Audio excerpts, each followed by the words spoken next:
with another episode of Going Live with the MC. Today we have another dope guest in the building. He goes by the name of Frank Knight. Frank Knight hails from Brooklyn, I believe. I don't know what part. I'm pretty sure he'll clear that up once he joins in with us. Frank Knight is the founder of Underground Advocates. He is also an artist himself. You can go check that out. We'll talk more about that during this episode. To me, Frank Knight is he's a brother. You know, I respect this dude for so many reasons. I think ultimately, you know, the fact that he's for the culture is what really drew me into, you know, making this relationship go further than a hello. You know, so if you guys notice with a lot of the guests that I have on the show, at least 98% of the people I have, they're all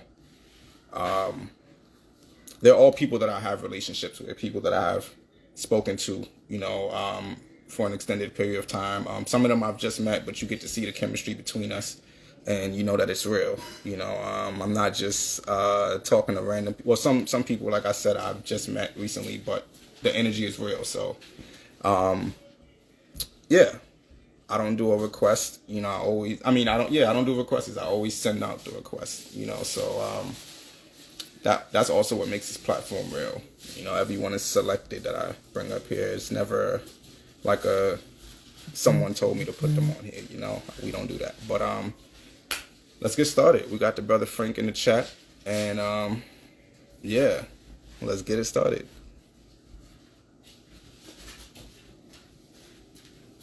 Shout out to the homies. As you guys know, if you have any questions, hit the question mark at the bottom. Let's get this started. Give it a second. Yeah, we always have an issue getting people in their chat, so.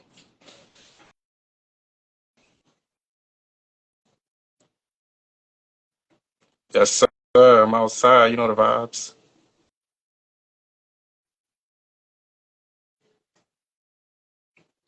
Yeah, we just trying to get this thing going. Hold on, Frank. I got you, bro. It's always weird timing with this Instagram joint.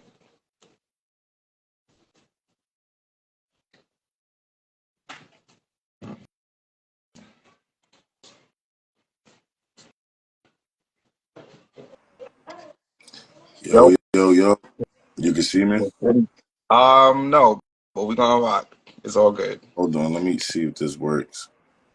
Uh, And then, I really think it's my Instagram. well, you like that. Yeah, You got this happens a lot, so you know I'm kind of used to it. But I mean, everybody else can see you, and when I post the interview, I'll be able to see you. But as of right now, I can't. that's crazy. Um, That's, yeah, it's wild. You know, there's a lot of stuff that been happening on this lately. I had one episode that I pretty much lost because the Instagram just shut out on me for no reason. Um, yeah. So it is what it is. you shadow. But shout out to everybody tuning in. Again, if you guys have any questions, make sure you hit that question mark at the bottom of your screen. Me and Frank Knight will answer the questions as we go along. Yeah, so how you feeling today, brother? What's up? Oh, Chris. I'm doing pretty good. I just woke up from a nap. I ain't gonna hold you. Like, so, I'm valley right now. My body feel a little broke up because I was out and about. Let's just say I didn't sleep home last night, and I missed my bed. Mm. So, so Okay, well, in that case, whenever you're ready to go, just let me I'm ready. know. I should have asked you that before we started this because I didn't want to, you know. No, you good, bro. Like it's all right. It's just I'm good. Like my energy is good, you know. But yeah, let's get the show on the road, bro. Yeah, facts. So first thing I wanted to know, Yeah. at what age did you get into music? Because I was going down your page or whatever, and I don't know if this is when you first had Instagram, but I just saw it went all the way back to 2016, and you know it seemed like that kind of was like a decent start to your journey, like based on how you posted everything, documented and stuff like that. So Yeah. When did you get into it? That is a good question, sir. Um, I got into music seriously around the age of 12, right? But there's certain focal points that I tend to pinpoint in my journey. So 12 was when I started doing music. Then when I was like 14, 16, that's when I started like recording music. Right? Okay. Uh, and then when I was about 22, 23, which is around 2013, Mm. um, I came to this realization of nothing else makes me happy. Like I want to do music. That's just straightforward. Like I've tried like the 9 to 5 jobs and even slight street stuff. Like everything has its pros and cons. There's Yeah. more cons in the street stuff, just regardless of what people try to make us believe. However, um, but yeah, so then 2013 hit, and that's when I really, really was like, all right, I'm going to take this more serious, more full throttle. And Mm. then, which ironically leads us up to what's happening this Sunday. In 2015, February 13th, I dropped my very first full length feature project. Like, I've put out like a mixtape before, Mm. um, here and there, or like compilation. Like when I in 2013, it was this thing I would do. You see how Tech is doing every Friday freestyle. Like he's got the game beat. Just Yeah. with that, and He's on um, point too. exactly, he's been doing it for like 3, 4 years, back to back every Friday. But in 2013, I had this thing called Nizza March Madness, where Mm. uh, Monday through Friday, I would drop a new freestyle each day for the month of March. Wow. And then I put that together as a compilation project. I didn't consider that a full project because it was just a bunch of freestyles. And then at the Mm. end of March, and I was like, "Yo, here!" Like I think it's still on my Bandcamp. Um, yeah. Then I had this thing called the Exodus Comp, which was like a 5 track joint Mm. where it was some freestyles, some original records, and then we get to 2015, which is what I deem my first official project, which Mm. is Free Lunch. And if I use the word project with Free Lunch, for some reason I still don't call it an album. I don't know why. It's not a mixtape. It's all original music, but for some reason I never called it an album. And when people call it an album, I'll be like, no, that's not the artistic way to acknowledge it. I don't do that. But for some reason, I just don't. Like Slim and Mickens, Mm. I call that like with me and Chuck, which is crazy.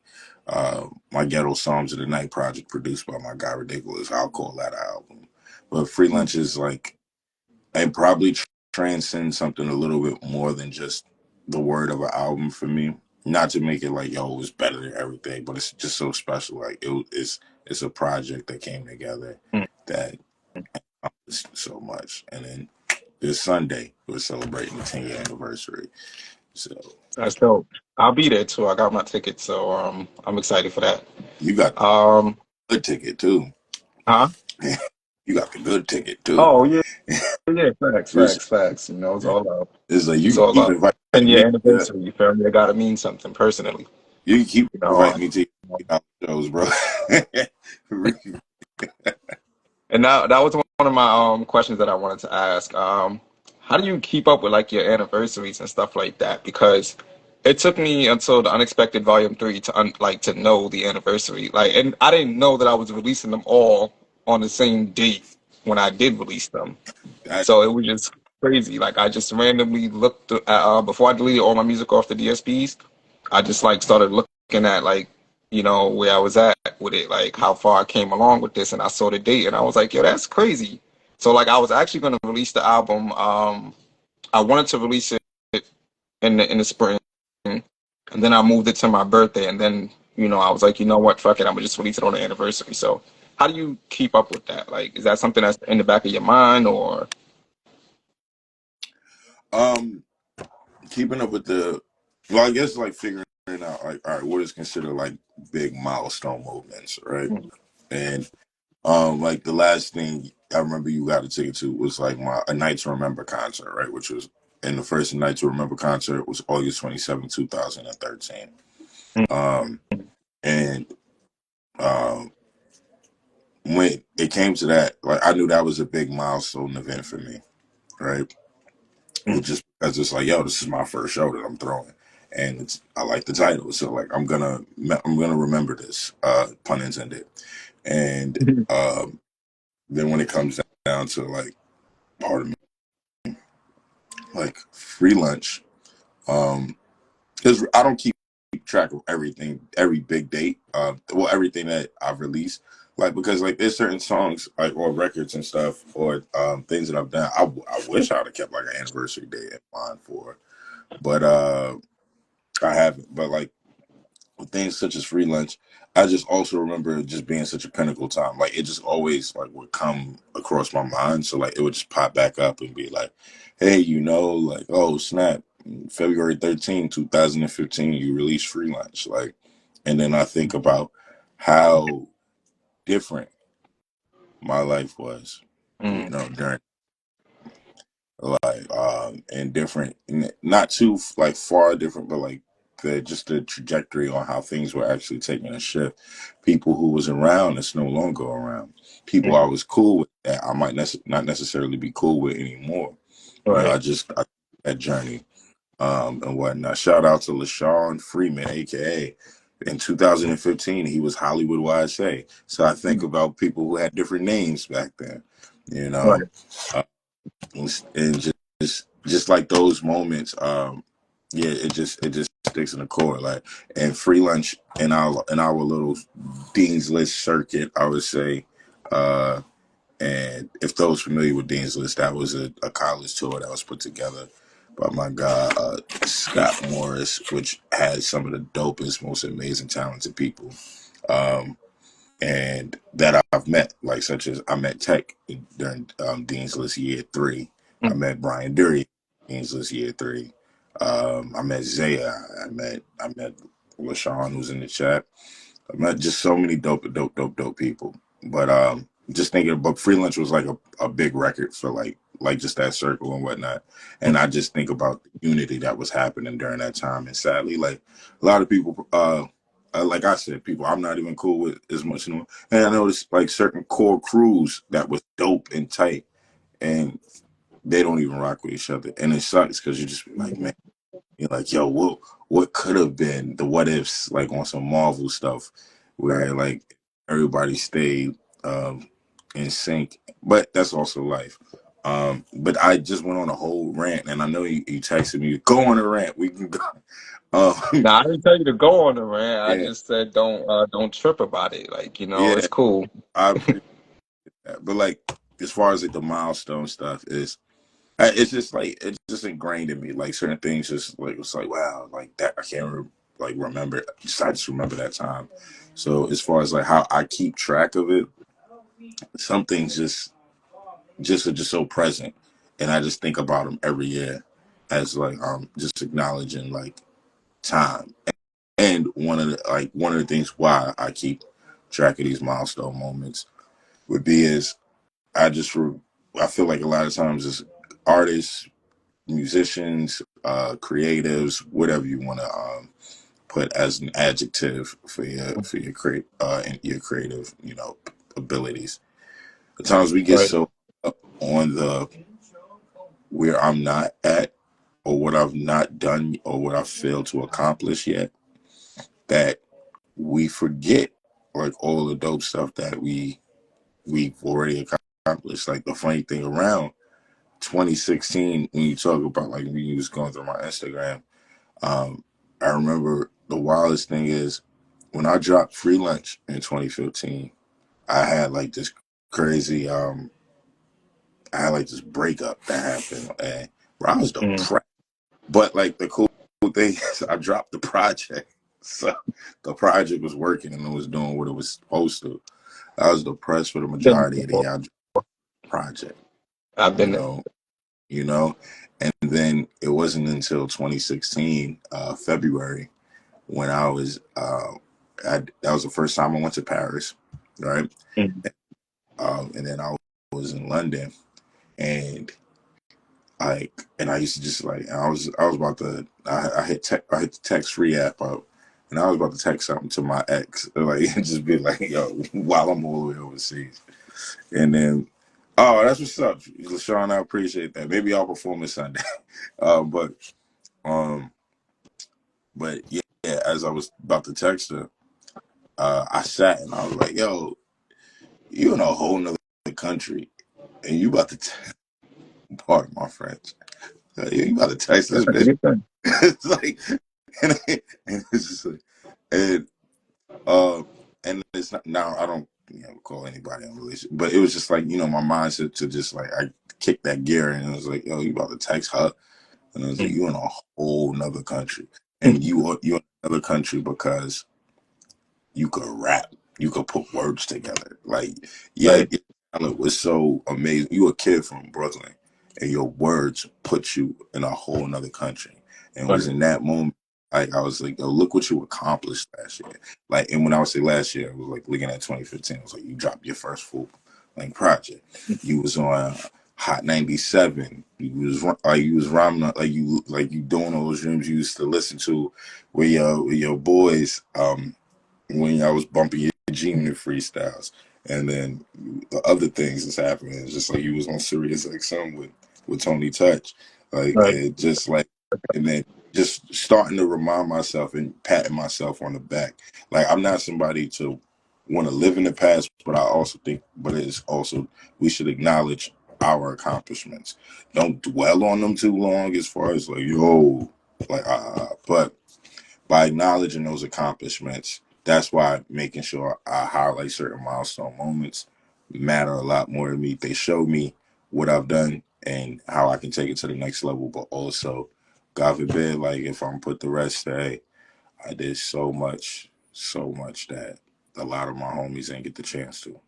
Mm, that's a Right. fact. It's, That's a whole fact. Chris Welch's want to know: do you look at free lunch as more of an ideology come to life versus calling it an album? And you I can want to repeat. add a second part to that. Um, when I mean, you were describing Okay, your as a radio play experience and going overseas, and so part of my question was, how much did this project do for you specifically? How much did this project Freelance do for you? Over the course of these 10 years, for you to I guess celebrate it. okay. So to answer the brother Chris's question, shout out to the Mixie gods. Um, you know, Mixy. what I mean? Exactly that. Mixie's is in France, courtesy of Ray and Ari the Great. Looking for Chris Welch's to soon come that way, but as his question would say, uh, I look at free lunch more as it's funny. I did look at more as like is an ode to hip hop and my thank you to hip hop. That's what free lunch was. Like I remember when people asked me like, "Yo, why would you choose the name free lunch?" Because it made me think about um, what hip hop has done for me and what is like how it's connected me to so many different individuals. How it's expanded my mind, and the concept of free lunch came to I think about like, yo, I remember being a kid in Coney Island and going to like the yeah, exactly. Going to the schools where they would have like the free lunch program and just eating like all it's mad. It was just different people from different walks of life, grubbing, getting some food. The little orange juices. They had the orange and the gray ones and whatnot. Like I never really liked the grape one, so like I think nobody liked the grape one really. You always try to catch like the orange juice. Had to like the sun on it. Um, um, and then just buzzing and then just hanging with my cousins and just I just remember those times, and it was such a beautiful time in which what was around was hip hop and like a lot of boom bap. So free lunch was a lot of boom bap. It was produced by my guy, the Guns, right? The Guns, who's also a part of this collective that we were in, which is called the Fraternity, and the Fraternity. The Sunny Deal boxes, yes, real, bro. Like, oh man, straight up, bro. So yeah, so Gons and I were part of a collective, the fraternity, and it started by this dude by the name of Dope Antelope, which is like that's a whole nother story. We could definitely dive into that a little bit, but yeah, Gons produced the whole project. Me and him felt like we were like the two people in the collective that weren't really like shining that much, I would say. And then we was like, yo, let's put together some dopeness.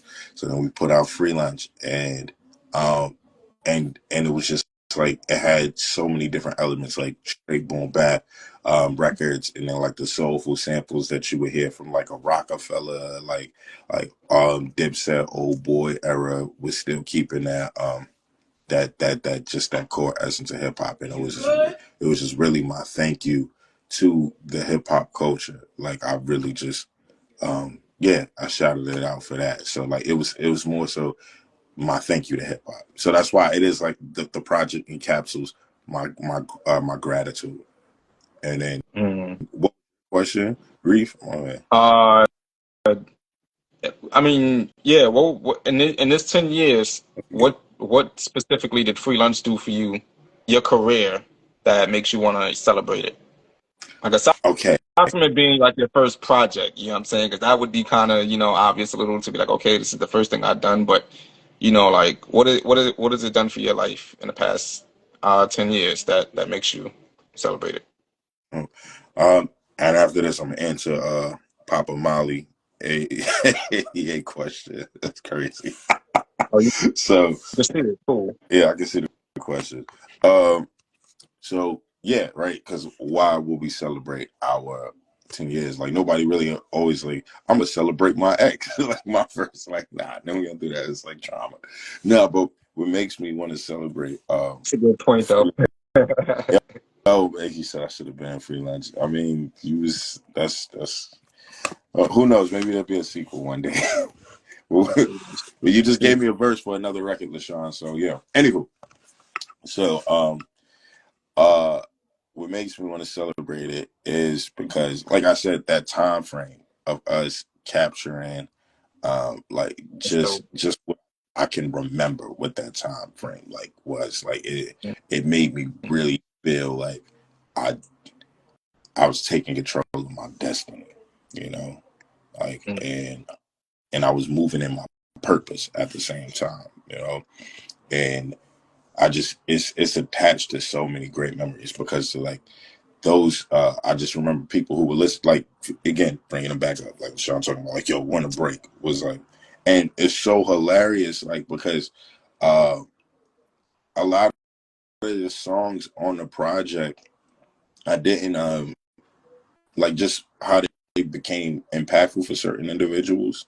Like I right. didn't expect them to be as impactful for certain individuals. I remember it was a woman who's a friend of my bro Busy B, and she she had text like she had DM'd me, and she was talking about that same song "When a Break," and she was like, "Yo, I was going through a real dark depression." And your song "When a Break" just inspired me and made me want to feel like it just made me feel better. And the wild thing is, like, I mean, yeah, like it's intention inside the lyrics and whatnot, but I don't recall like writing Winter Break to be like, yo, it's profound, like yo, you got to keep your head up type of record.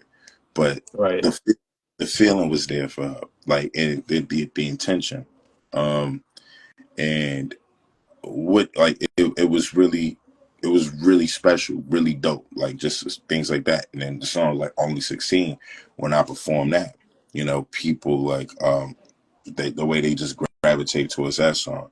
And then the first song that I made from for Free Lunch was a song called So High. But like one of the songs that most people would remember early on was Cold as Snow. And we would just have everybody singing like the chorus and that's when also I was coming into my own as a performer, which should segue to Papa Molly 88 question, right? What made you want to combine rap and rock elements? Which is so hilarious, right?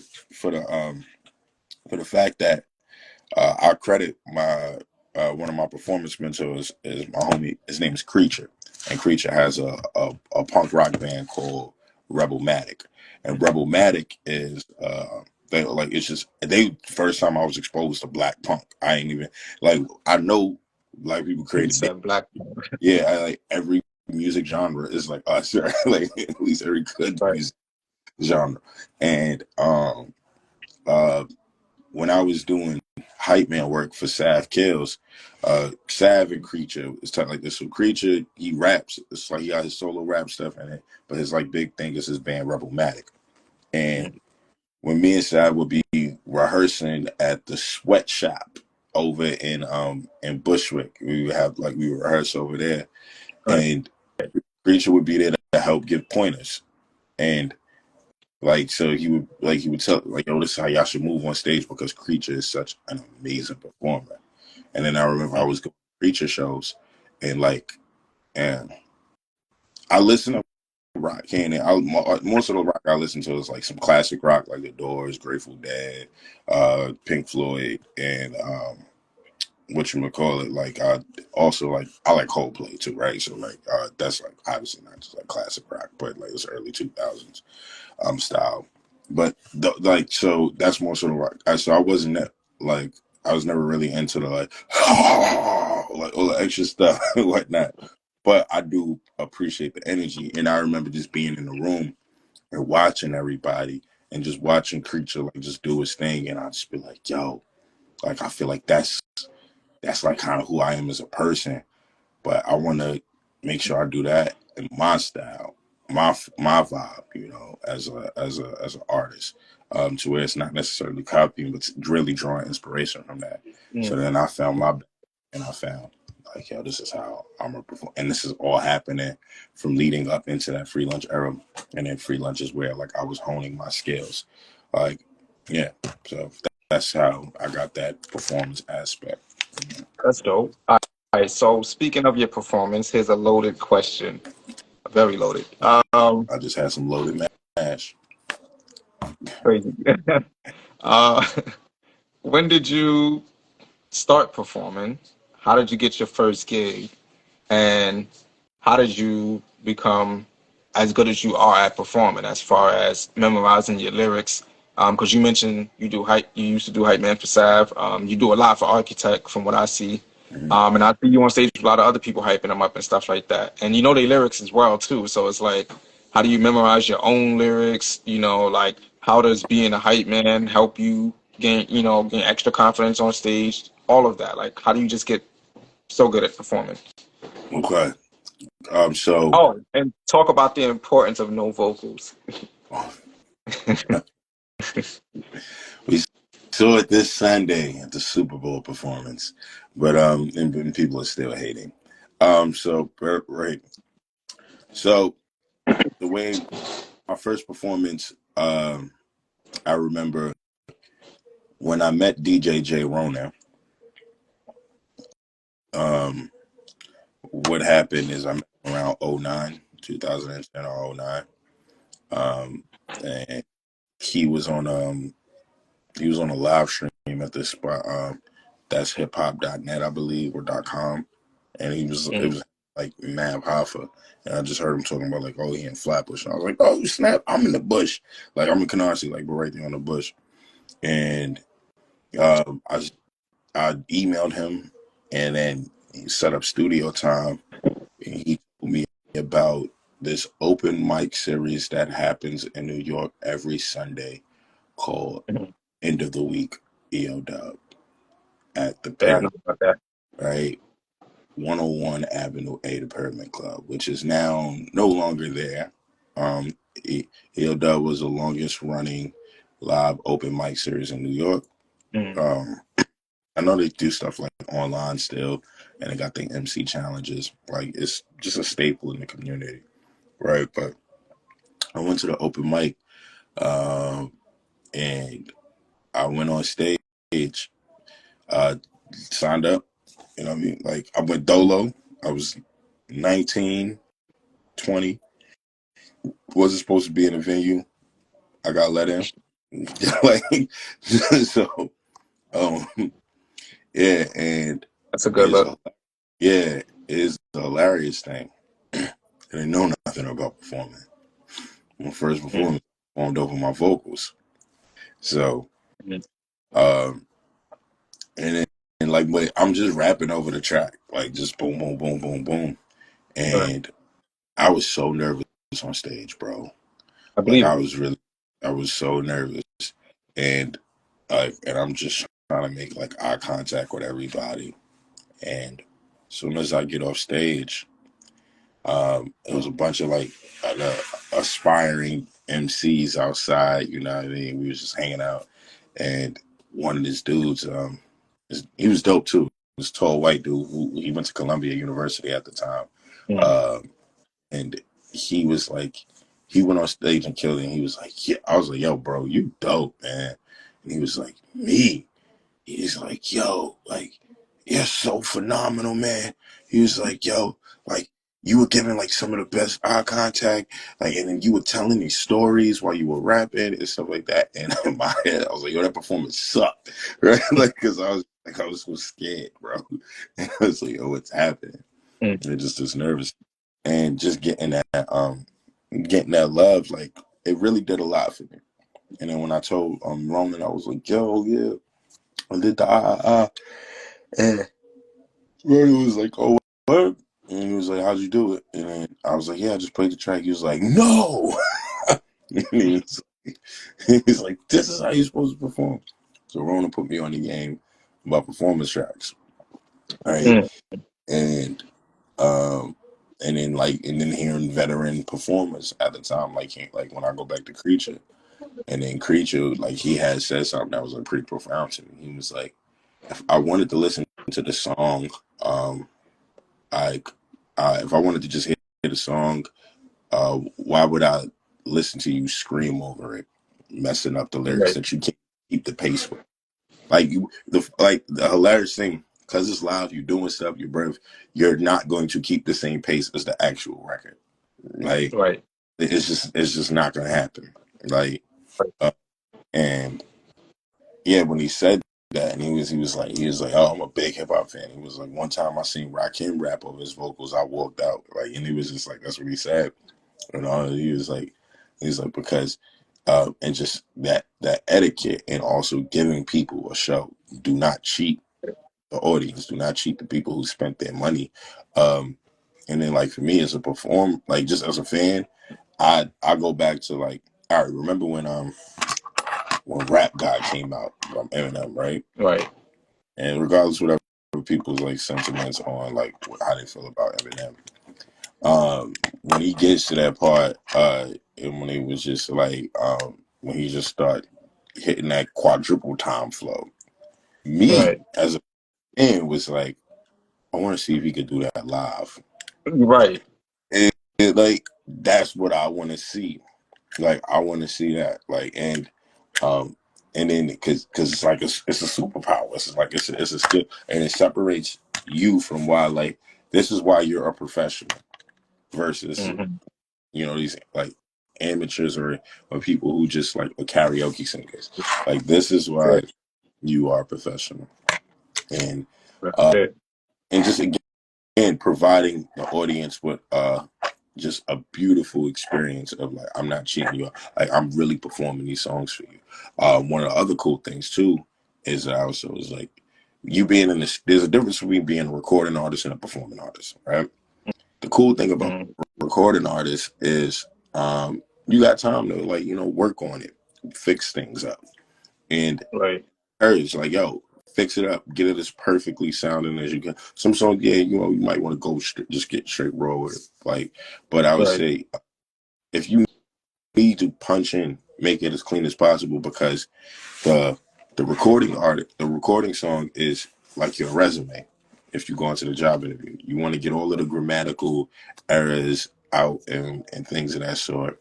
Um, and you want to just have the best presentation for yourself. It's your resume, it's your suit, it's your interview. That's what the recording process is. This is your presentation. Recording music is your elevator pitch. So if you're gonna have a solid Okay. elevator, make sure that it's flawless to a T as possible. So if you gotta punch in, do that. Like if you need to tweak a little things, do that.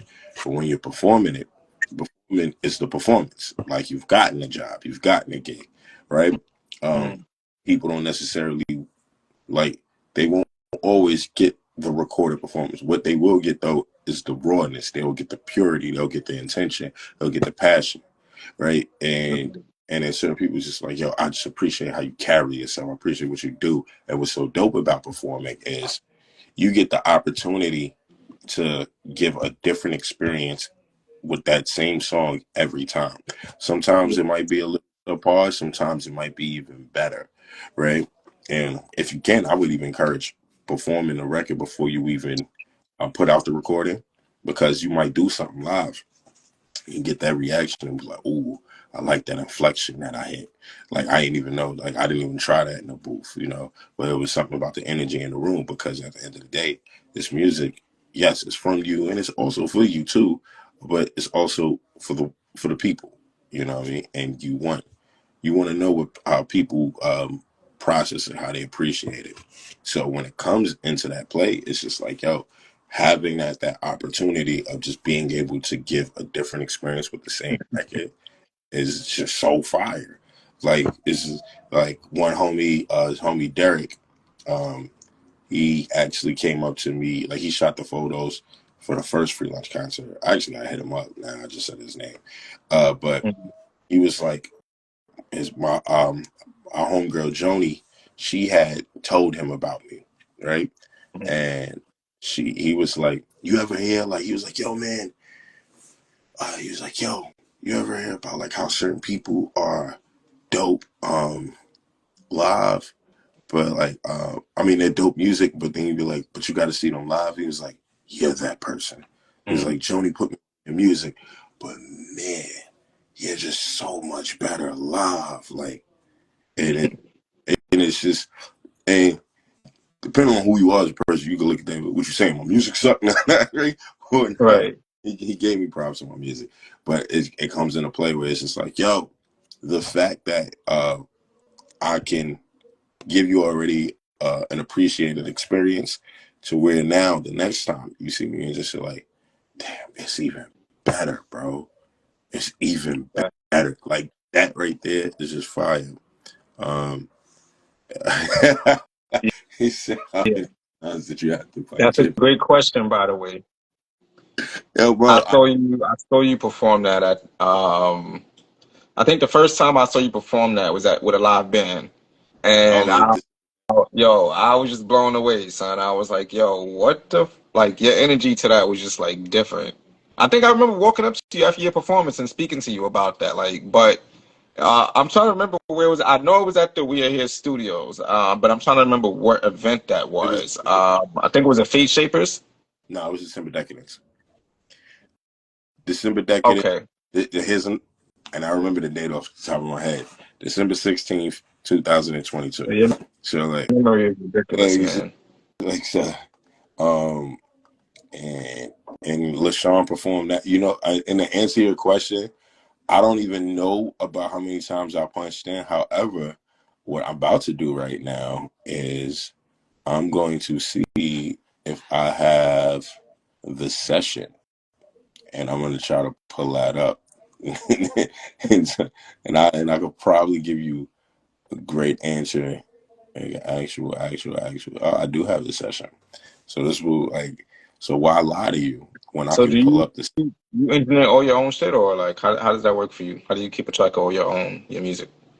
I'm a big firm believer in uh, ownership in your masters, right?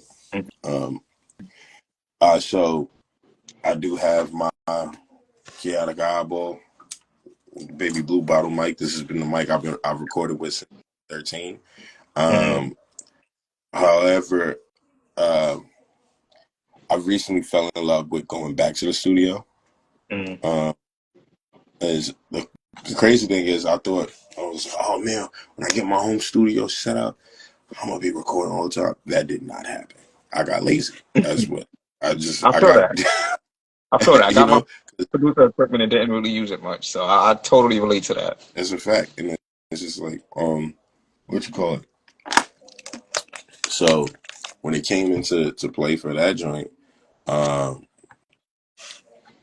yeah, okay, all right, I got you right now, LaShawn. Hold up, this is 1, 2, 3, 4, 5, 6, 7, 8, 9, 10, 11, 12. I want to say this is uh, yeah, 13, 14. Uh, That's 14 in the first verse. There's 14 punch-ins. One, two, three, 4, 5, 6, 7, 8. All right. So 14 punch-ins in the first verse, 8 punch-ins in the second verse. Mhm. I've um so yeah. So what is that like? Yeah, 22. All right. Mhm. So yeah, 22 punch-ins in total. For Kamehameha Gang. And the code is also the big thing is even if you're gonna punch in, make sure you could do it live. Like it's like yeah, So, you'll lose your like you're gonna lose probably certain pockets of your breath. But one of the things like um that I also learned is making sure that um you know little tricks in performing, such mm, as if you could remove a word like the or and or and it still keeps like the grammatic fluidity. That the could be a breath. It's like comment man game is like hood nigga raised up the anime when they going with the word show they like it's anime and like and so like better and hard just meant like it's just like it's certain little pockets where like there's other little words inside of it like and like I just use that as a breath just like and just straight there but yeah nah, um that's actually I like that you mentioned that. So I personally don't really like punching in.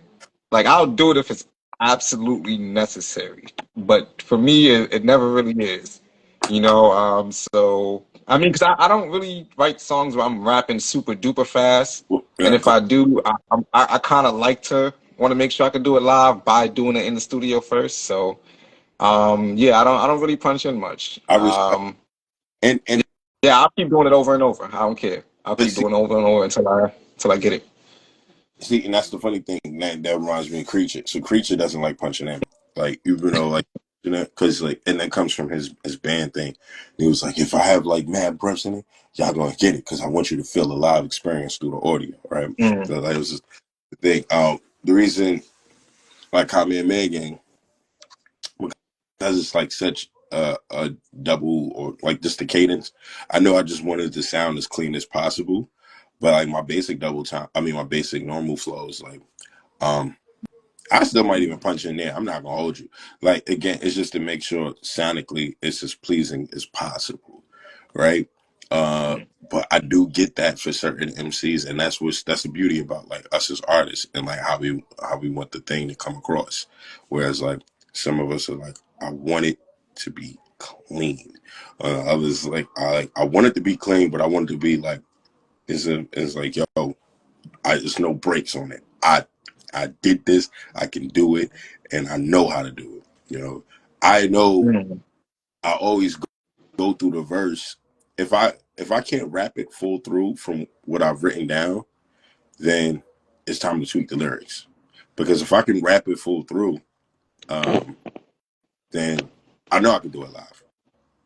You know, mm. that's my mindset. If I can rap it full through while doing the lyrics, then I'm gonna do it. I could do it live. That's no problem for me. You But like, you feel like you put too much pressure on yourself that way? well, Like if you can't do it in the studio, then so you said what did you say? no, It's time to change your lyrics. no, yeah. Well, if I can't rap it, if I can't rap the lyric, like when it's written down, right? Yeah.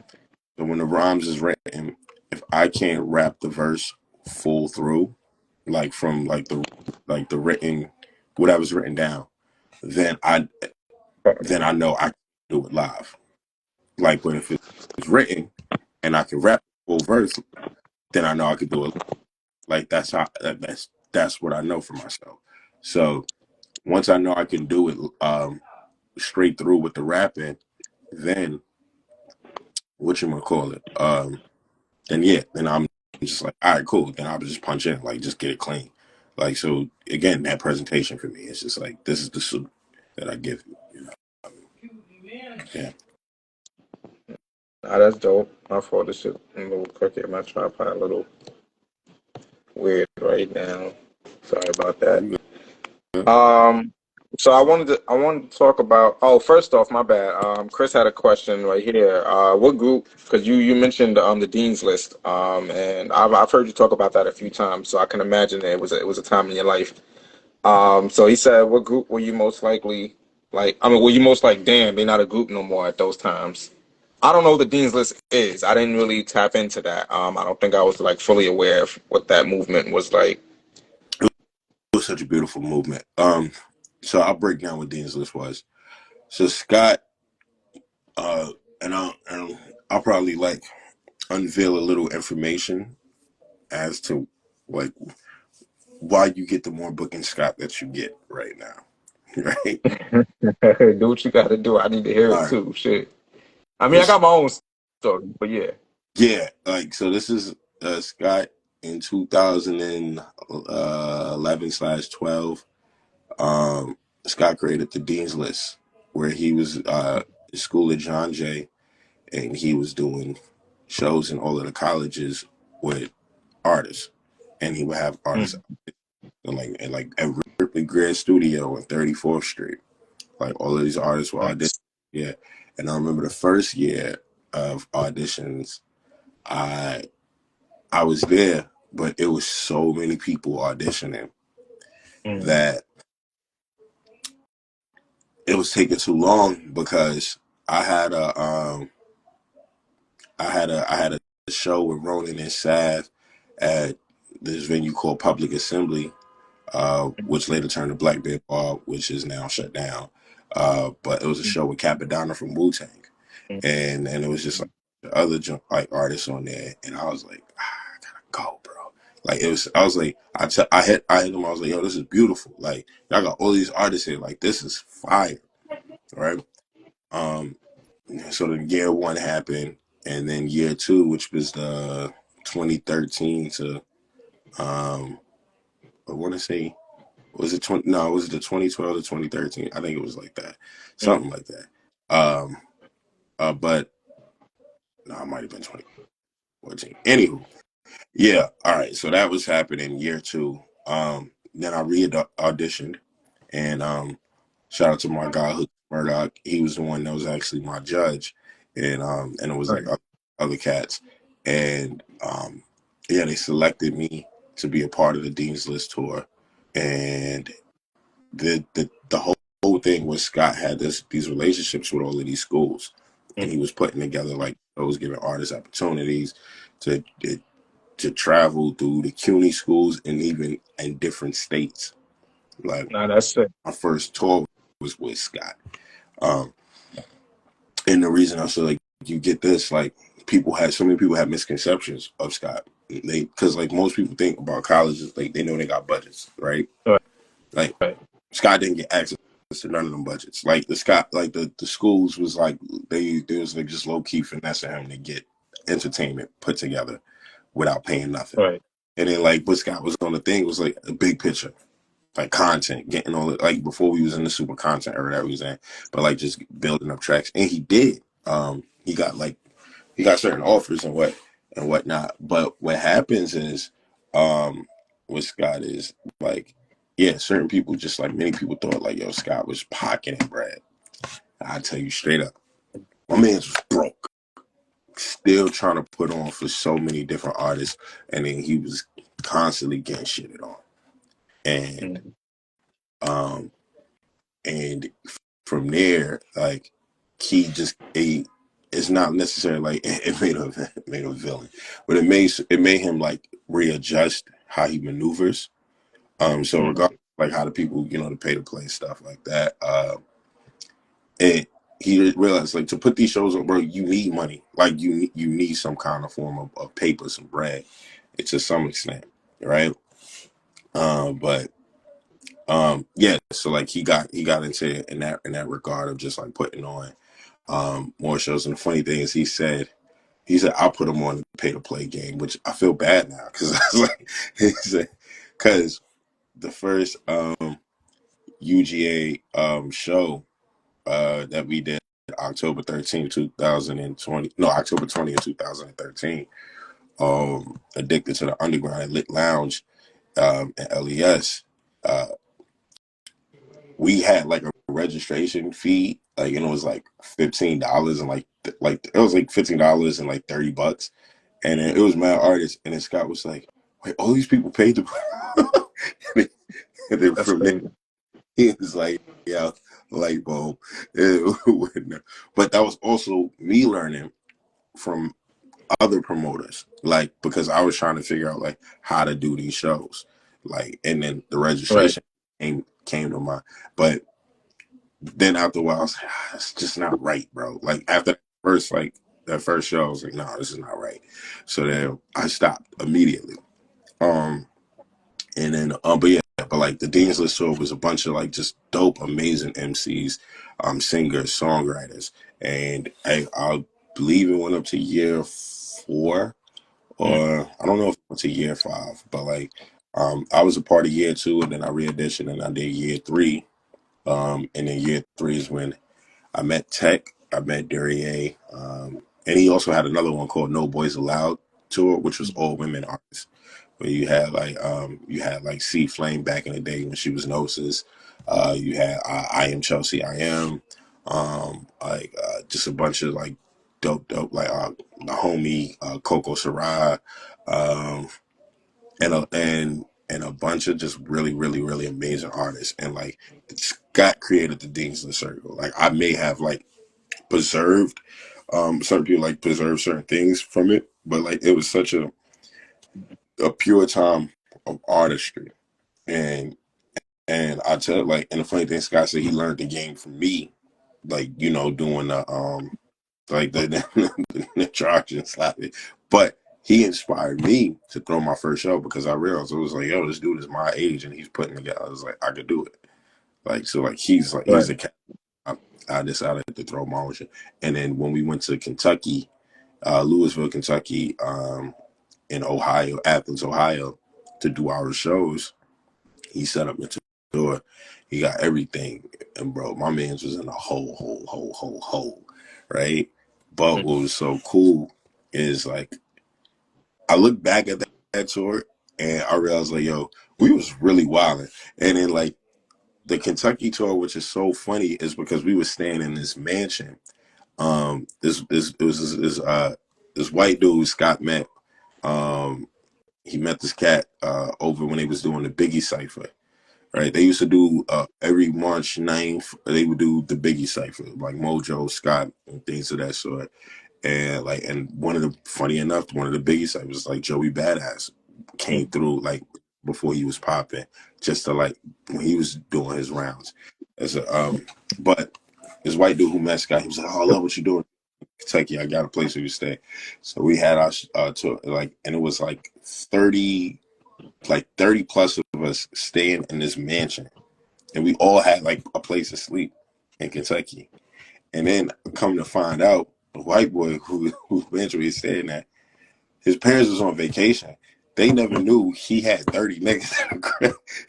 Like, and then I think back, and I'm like, yo, what if they came home, bro, and just saw That's us? wild. It's like it's like God was really on our side at that time. Like always been on our side, but just seeing like certain things like that, and then I built my first store for in 27 to no 2016. Yeah.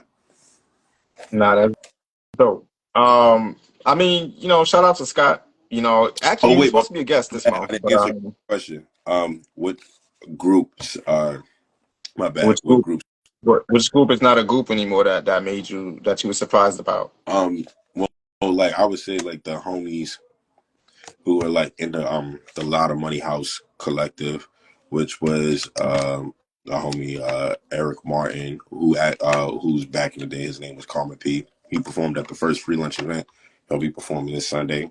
The homie LaShawn Freeman, when he was Hollywood YC at that time, the homie Butter Cool. They were a part of this collective with the homie L Banks, the boss, and she was like, her and Scott was like really tight. But they was a collective that was like really dope. And and just had like everybody had their pockets and they was moving in unison. It was the same circuit, but it was just like every crew was like just on a move and things of that sort.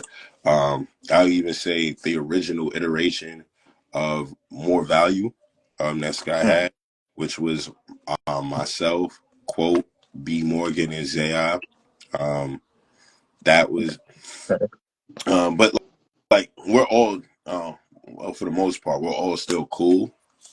It's just like I know me and Scott parted ways just because of uh, disagreements on business things, like just as an artist, and but still able to No, maintain. I understand that. Yeah, Shit.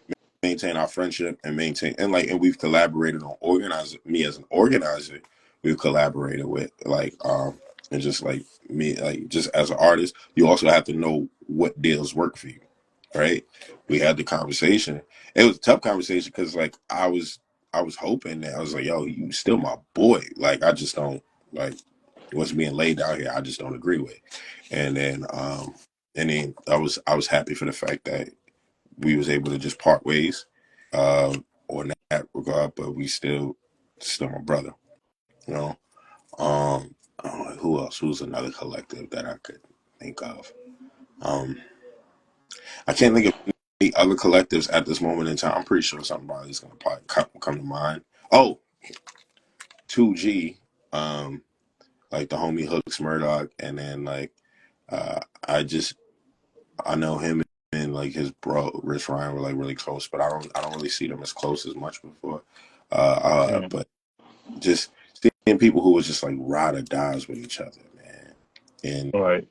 how yeah, life happens, right? Every I can imagine. um No, yeah, like you just said, life happens. People grow up. I mean, a lot of the people that I was making, not even making music with, but just grew up in that circle with, they now have kids, they got a wife or a yeah, husband, and they just completely disengaged from the game, and it's like, yo, what happened? Like, and it's like, and these were like some really dope, talented people. So I understand how that feels, for sure. And like I was saying, shout out to Scott. Um, I feel like I got my first true performing experience through more bookings. You know, I, I like the whole experience. Whoever he had working with him back then at the time. I felt like they carried the brand very well.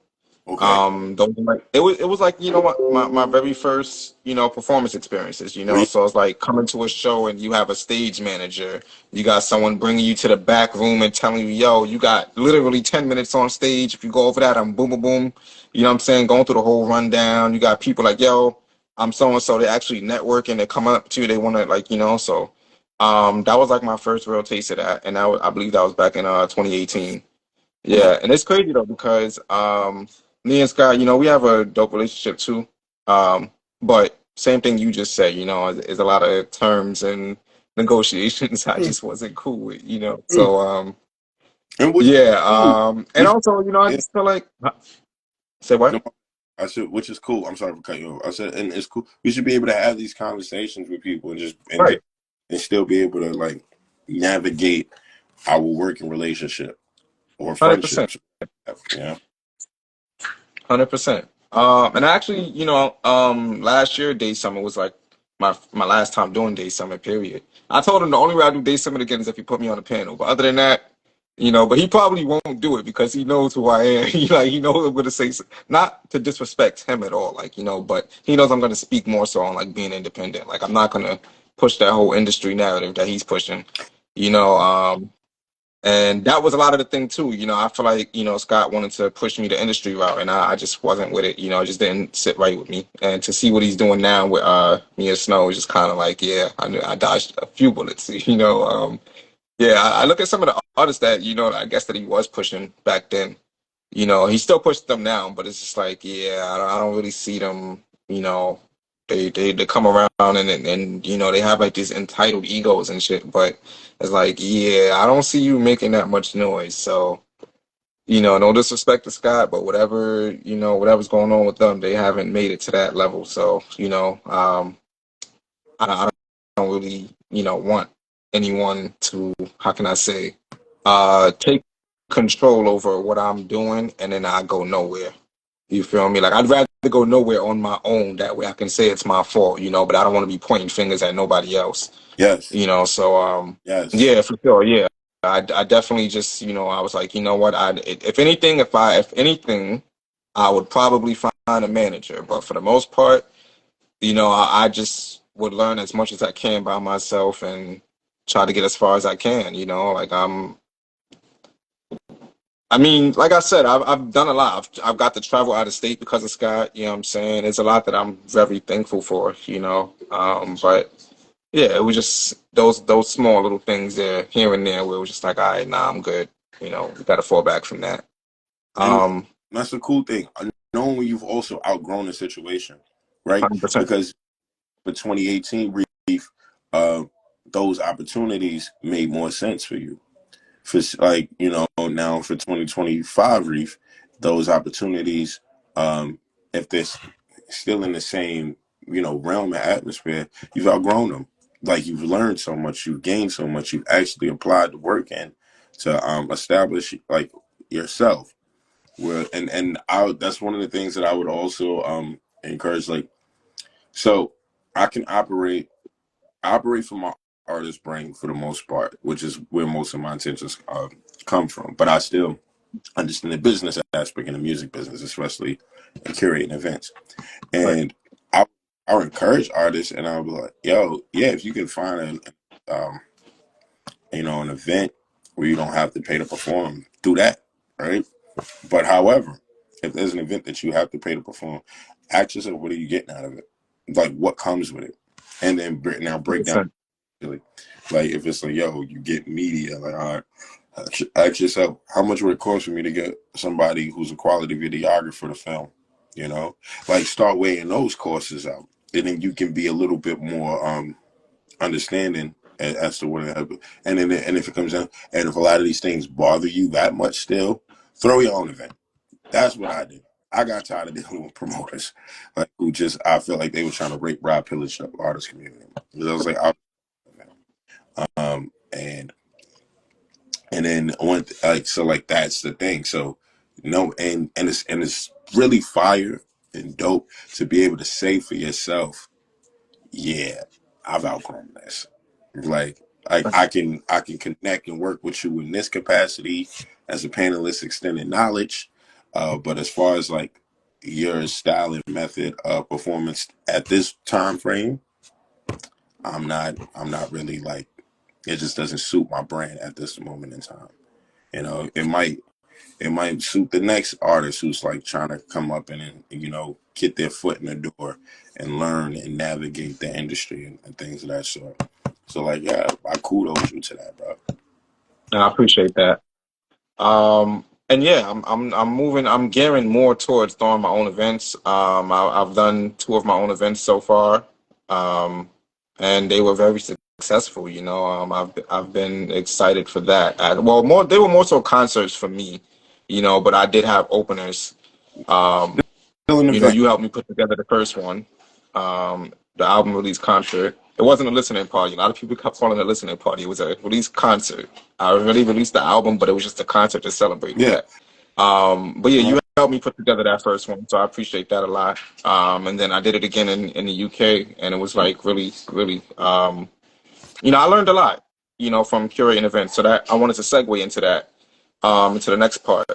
You created Underground Advocates. Um, I feel like the name speaks for itself. But where did that ultimately come from? Like, was it like how much of that played into like because for me personally, I think that if I don't if I don't think I could make it like to a certain level or whatever, not doubting myself or nothing like that, but if I feel like realistically, I might have to try a different lane, or whatever, then I would curate events for other artists and teach them like artist development, stuff like that. Um, so how much of this like creating this movement played into that, or like was it just you really just wanted to put on for other artists, like you really just wanted to like create opportunities? um, that is such a what you said is like really dope, right? Because I always remember saying to myself, if I didn't reach the success that I want as a music artist, I would see it like being like, yo, if I couldn't get the girl of my dreams, maybe I could be her best friend. You know, like position. It's just like it sounds so crazy, but like No, I just want it's, the identity of her love, you know. Um, so well, honestly, what goes back to underground advocates. So there was three of us. Um, Technically, it's really only two, but I don't want to. I don't want to whitewash nobody from history, even if we're not. You know what I mean? So me and my bro Smooth, we used to like I met Smooth at a showcase. Shout out to my homie Pat. Right, he used to have these showcase real hit songs showcases, and this is Ari Poetry Club around 2012, and um, Smooth. So like I was with my boys performing, and then Smooth and him and his boy Mastermind. Right, they were on stage performing, and most of the artists who were performing that night, I was like, these niggas was whack, bro. Like, but the only artist that I like was Smooth and Mastermind. Right, and then I go up to them, and I was like, yo, y'all nice. And I was like, it's funny. I was like, yo, everybody else here was trash. But like, I said, yeah, I was good. And he was like, he was dying laughing. He was like, yo, that's funny. You were saying the same thing that everybody else was trash. And that you was like the only nice one that I saw her. And then that's how we connect. And Smooth mentioned, and Smooth was shooting videos at the time. And Smooth had like this crazy special where it was like, for like 150, he'll shoot one freestyle video and a full music video for you. Like it was wild. And then I was like, I need to know like what your quality is like. And it was like actually some decent quality for the time, you know what I mean? So then I connected with them and they also said they had their own studio. So they had a studio in Bushwick at Mastermind's crib. And um we all got like we got cool. I would record there and Mastermind was doing some of like the super low studio prices. Like, oh my God. And Mastermind's a really great engineer. Like he engineered a lot of my stuff for that's dope. like for the majority, like he was mad at me that he engineered free lunch, but he was gone by that time. Like he was like and so, but it was like he was charging like 15 an hour, you know, and which is like even like which is mad low for the quality that he was providing.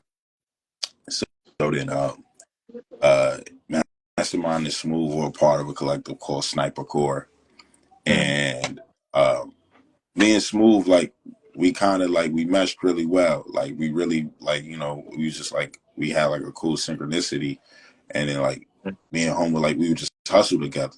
So then like we would just put each other on the different opportunities, so freelance gigs. Like it was some joint. Like I was finding camera gigs. That's when I started doing a little camera work on my own. We was just getting some bread together, and then. Um, and then when I did the Nights to Remember concert, I remember being on the phone with Smooth, and I was like, "Yo, son, we could do this, bro." Like I was like, "Yo, we could throw our own event." Like I was just like, I was like, we don't need none of these promoters. Like just have my diabolical, world domination mindset on, and then we was just like we were shooting names around. And then like what we call the event, like and Smooth came up with the name. He's like, yo, we gonna call it like Addicted to the Underground. And I was like, oh, that's fire. Like, I was like, yo, that's hard. So then I was like, well, we need a name. So then I came up with the name Underground Advocates. And I was like, we advocate for the independent, the underground, we real, we raw hip hop, like pop, pop, pop. And that's how U.G.A was formulated. Like it was a venue we was hanging out, getting lit one night at. And funny, the name of the venue was Lit Lounge. So it was like me, Smooth, Mastermind, Brooks, and I think it was Javon there too. Like, and it was just like, yo, the bartender, this dude named Spam. So Spam was and he was a white dude who used to dress Was he like, annoying? yeah, Oh, like, I could guess by the name. Like, like I the span was also like, Sam was he was funny.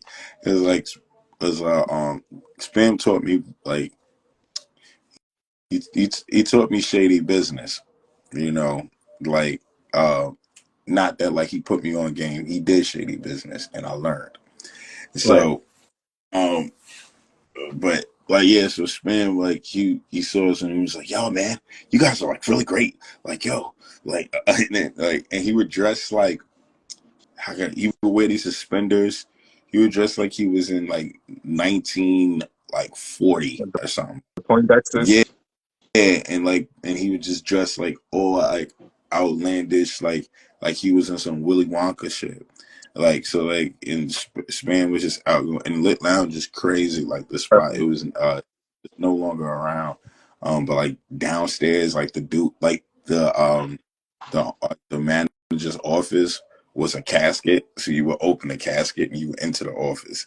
Like the door was a fucking casket, bro. And then um and then like they used to have fetish parties there. Like well, like I remember it was one day I was going there to link spam. That's better Yeah, parties. Like, I was going there to link spam, and like they had a top floor, mm, bottom floor. Spam was usually always on the bottom floor. So like I was going to right. the bottom, and this one time I'd never seen this big security dude ever in my life, and he was blocking the door, and then he was like, yeah, you can't go down here. And I was like, I'm going to see Spam. You can't go down here. And I was like, the fuck? So then I go, and then I see Spam upstairs, and I was like, oh, matter of fact, that's what I'm going to see right there. Never mind. So then I go, and I was like, yo, what's happening? He was like, oh, yeah, man, it's a foot fetish party happening downstairs with a couple politicians. So can't have nobody down there. Like, so, Oh yeah, yeah, yeah. That freaky shit you can't record. yeah, That freako shit. no witnesses, son. Like, Ah, that's crazy, yeah, son. That should be everywhere, son. like just New York, man. This is a regular Tuesday on a New York, bro. Yo, So, I hear a lot of women, side note, talk about their experiences at the wax place and the massage parlors. And then I found some shit out about back in the day, certain family members, oh used well, to go to Chinatown, to yeah, get yeah, that yeah, little rub down. yeah, happy, Yeah, yeah, yeah. Them fetish shows, yeah, basically. yeah. A lot going on. Like I, It's a lot going on with that. one of my homegirls, like she used to run like a private masseuse thing. Like she would rent like this space out, get the masseuse tables there. Like it was not licensed. Like Mm. and have other girls there give massages, and then she was like. She was telling me like, and it was one of my like, I connected her to one of my other homegirls, Mm. uh, who was like, I remember her being like a really like church going girl. Then my homegirl was like, oh nah, she be giving happy endings. I was like, what? Crazy. I was like, oh snap, son. Like yo, bro, oh That's people, bro. wild. Like, but so yeah, so then Lincoln was spam like, bada boom. Then he was conversing. And then Span was like, he was like, yeah, you guys should throw an event here. So he threw the first U.G.A event. And that's when I had Scott host also. That's when he got to see like the whole thing. And then this girl, Gigi Rose, who I knew at the time, she co-hosted with Scott. Mhm. And then then the event happened and in December 18th, 2013, which is like The a month. exact date. Yeah, so so we did a part two for the brain work.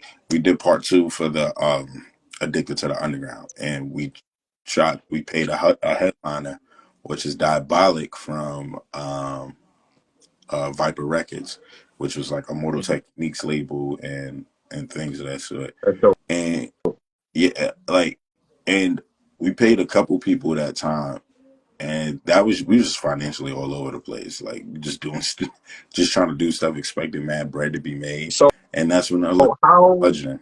how were you able to fund these events? You know, I mean, even way back then, like how was you able to do that? Um, so the way I was able to fund it was like little side hustles. I was working. Was I still working at the Gap at the time? I don't know if I left that job yet.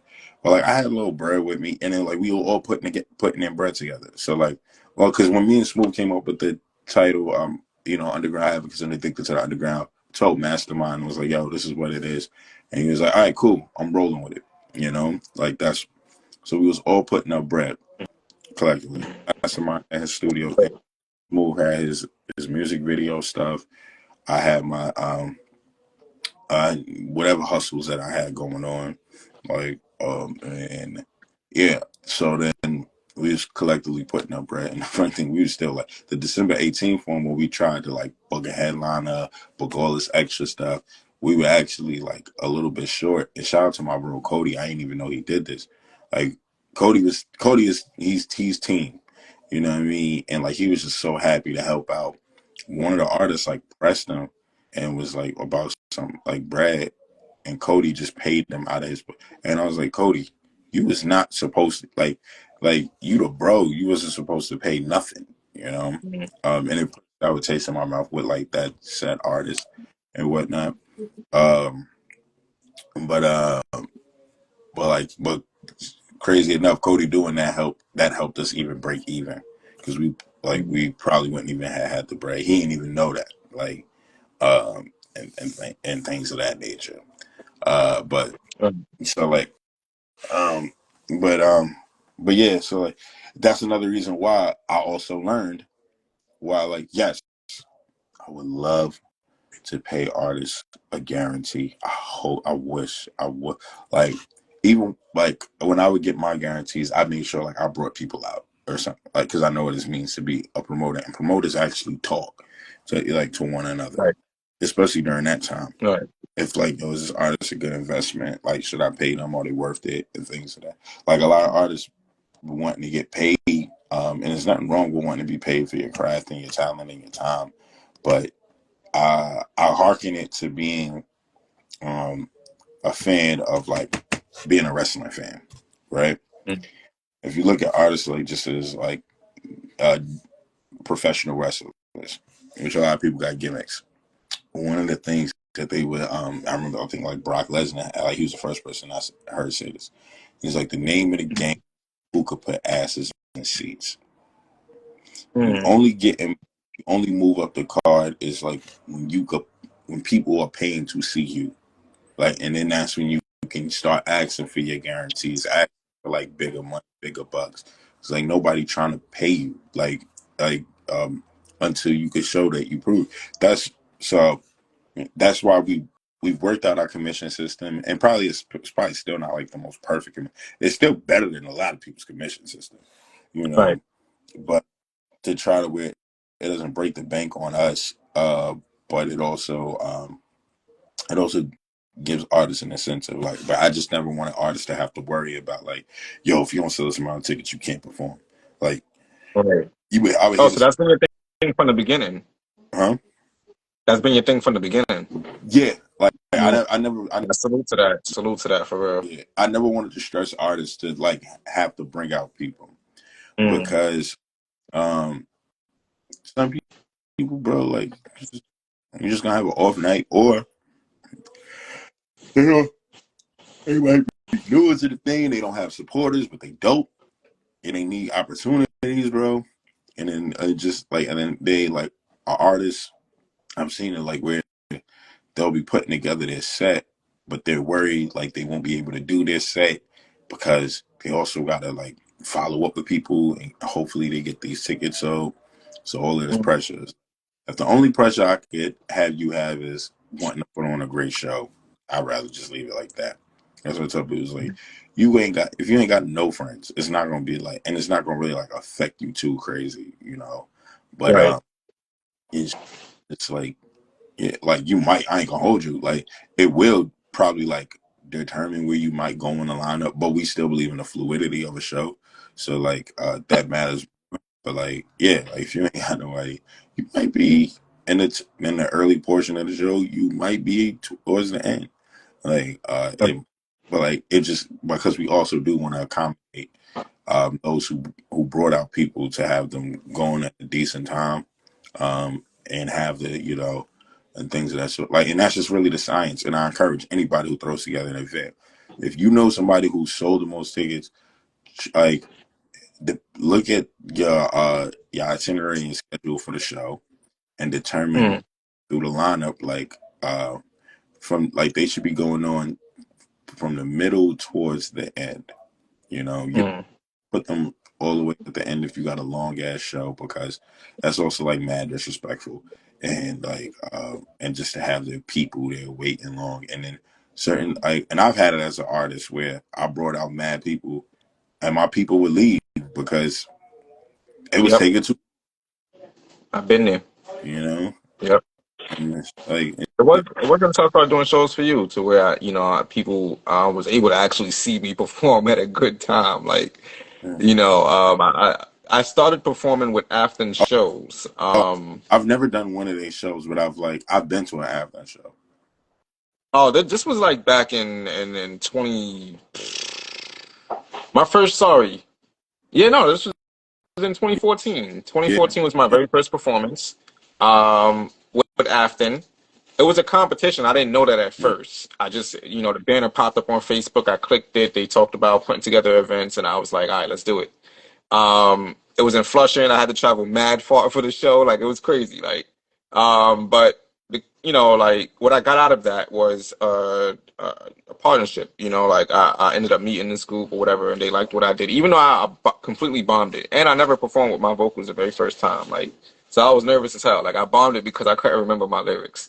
But Respect. saying that to say you know, even evolving from that, like the other good thing with After though is that most shows, depending on how many tickets you sold, it boosted your slot time. Okay. So what I used to do is I used to spend my whole paycheck Yeah. on tickets. Like I would buy tickets and then just give them out to I people. used to do it. Um, Okay. yeah, so I would get like the 30-minute set times, but I wasn't exactly over my stage fright at the time, but it was I have a little bit of footage from some of those shows, but it was just like me just getting better at it. But the thing I just didn't like was that, you had to pay to perform. You had to bring people out, because they had this thing, if you didn't like say if you sold 2 tickets out of 10, you would have to cover the other 8 tickets, and to me I thought that was bizarre.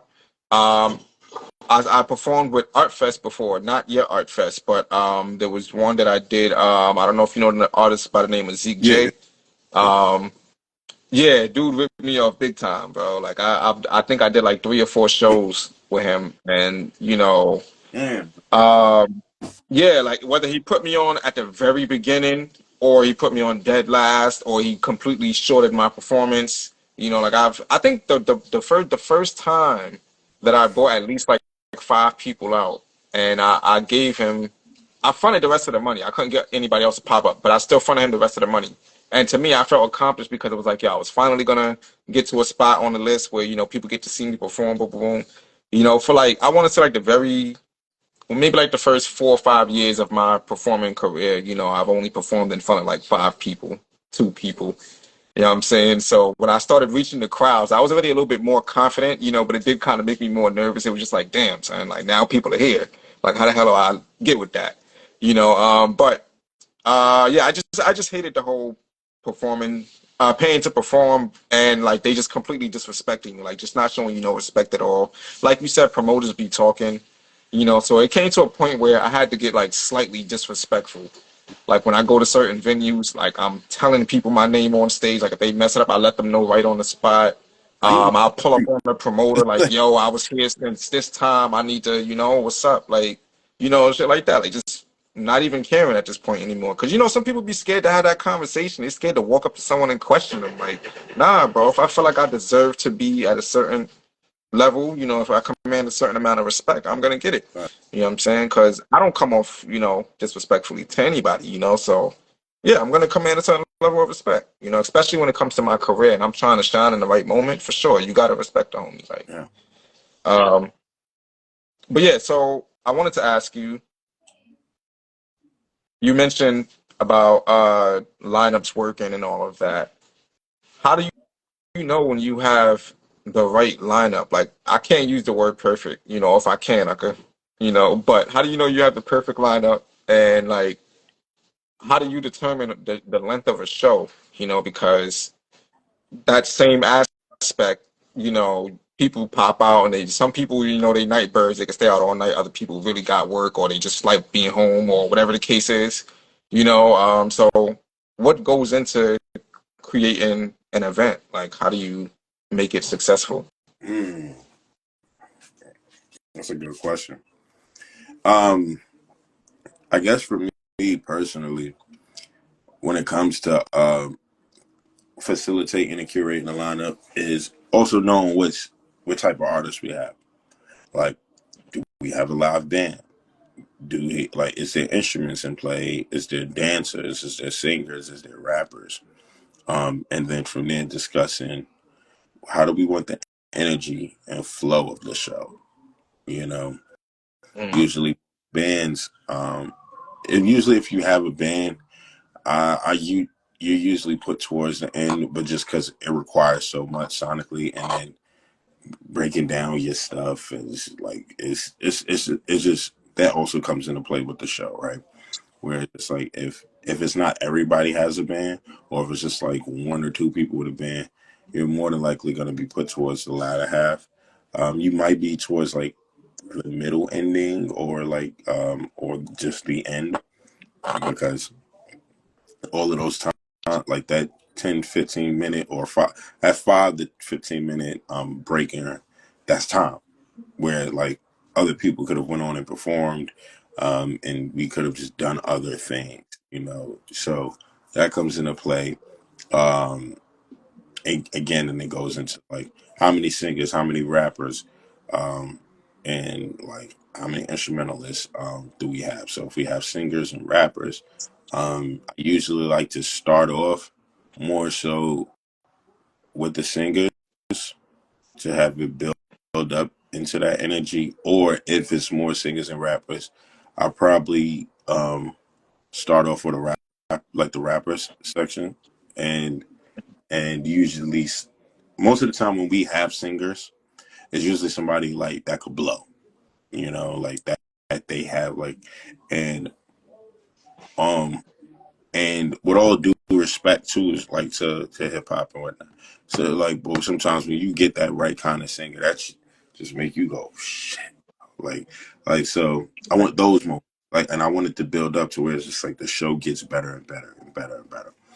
So like that's why I said the type of artist and the type of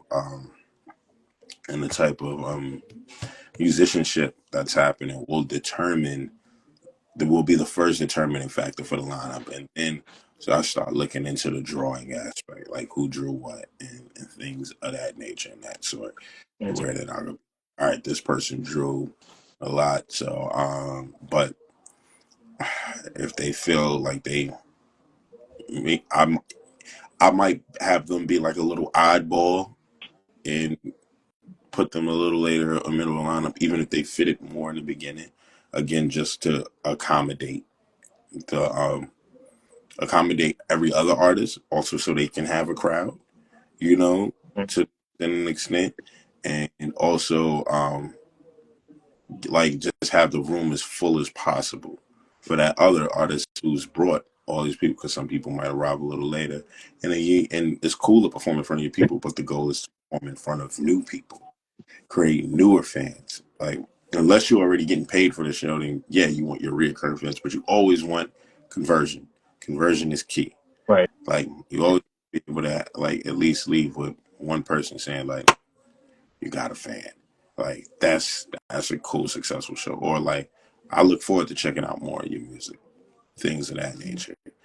So that's what really comes into determining the lineup. So more so the fluidity of the show, run of show from the talent aspect, and what type of equipment is being utilized, and how we can keep time cut. And then what type of show it is. If it's a live band show, then like you see, we usually try to just stick to a max of like 6 bands, because That's a lot. Like going past 6 bands, even six can be a little much for certain people. Um, Right. and then yeah, and if it's like one of those like um, our mini concert vibes, because I don't like to use the word showcase for what we Yeah, I do. mean, Yeah, so like the mini concert vibes where it's probably like those 8 to 10 minute sets, um, or 2 song joints. Then I find a cool medium is really like 8 to 14. Willing to go to 16 sometimes. The reason I'll probably go to 16 sometimes is because I'm always aware somebody's gonna call out. So like that usually is yeah. We've had shows where I've overbooked and like 3 or 4 people called out. So then I hit the actual number that I wanted to for the show. It's usually 9 times out of 10 somebody's gonna call out. I like that you mentioned that too.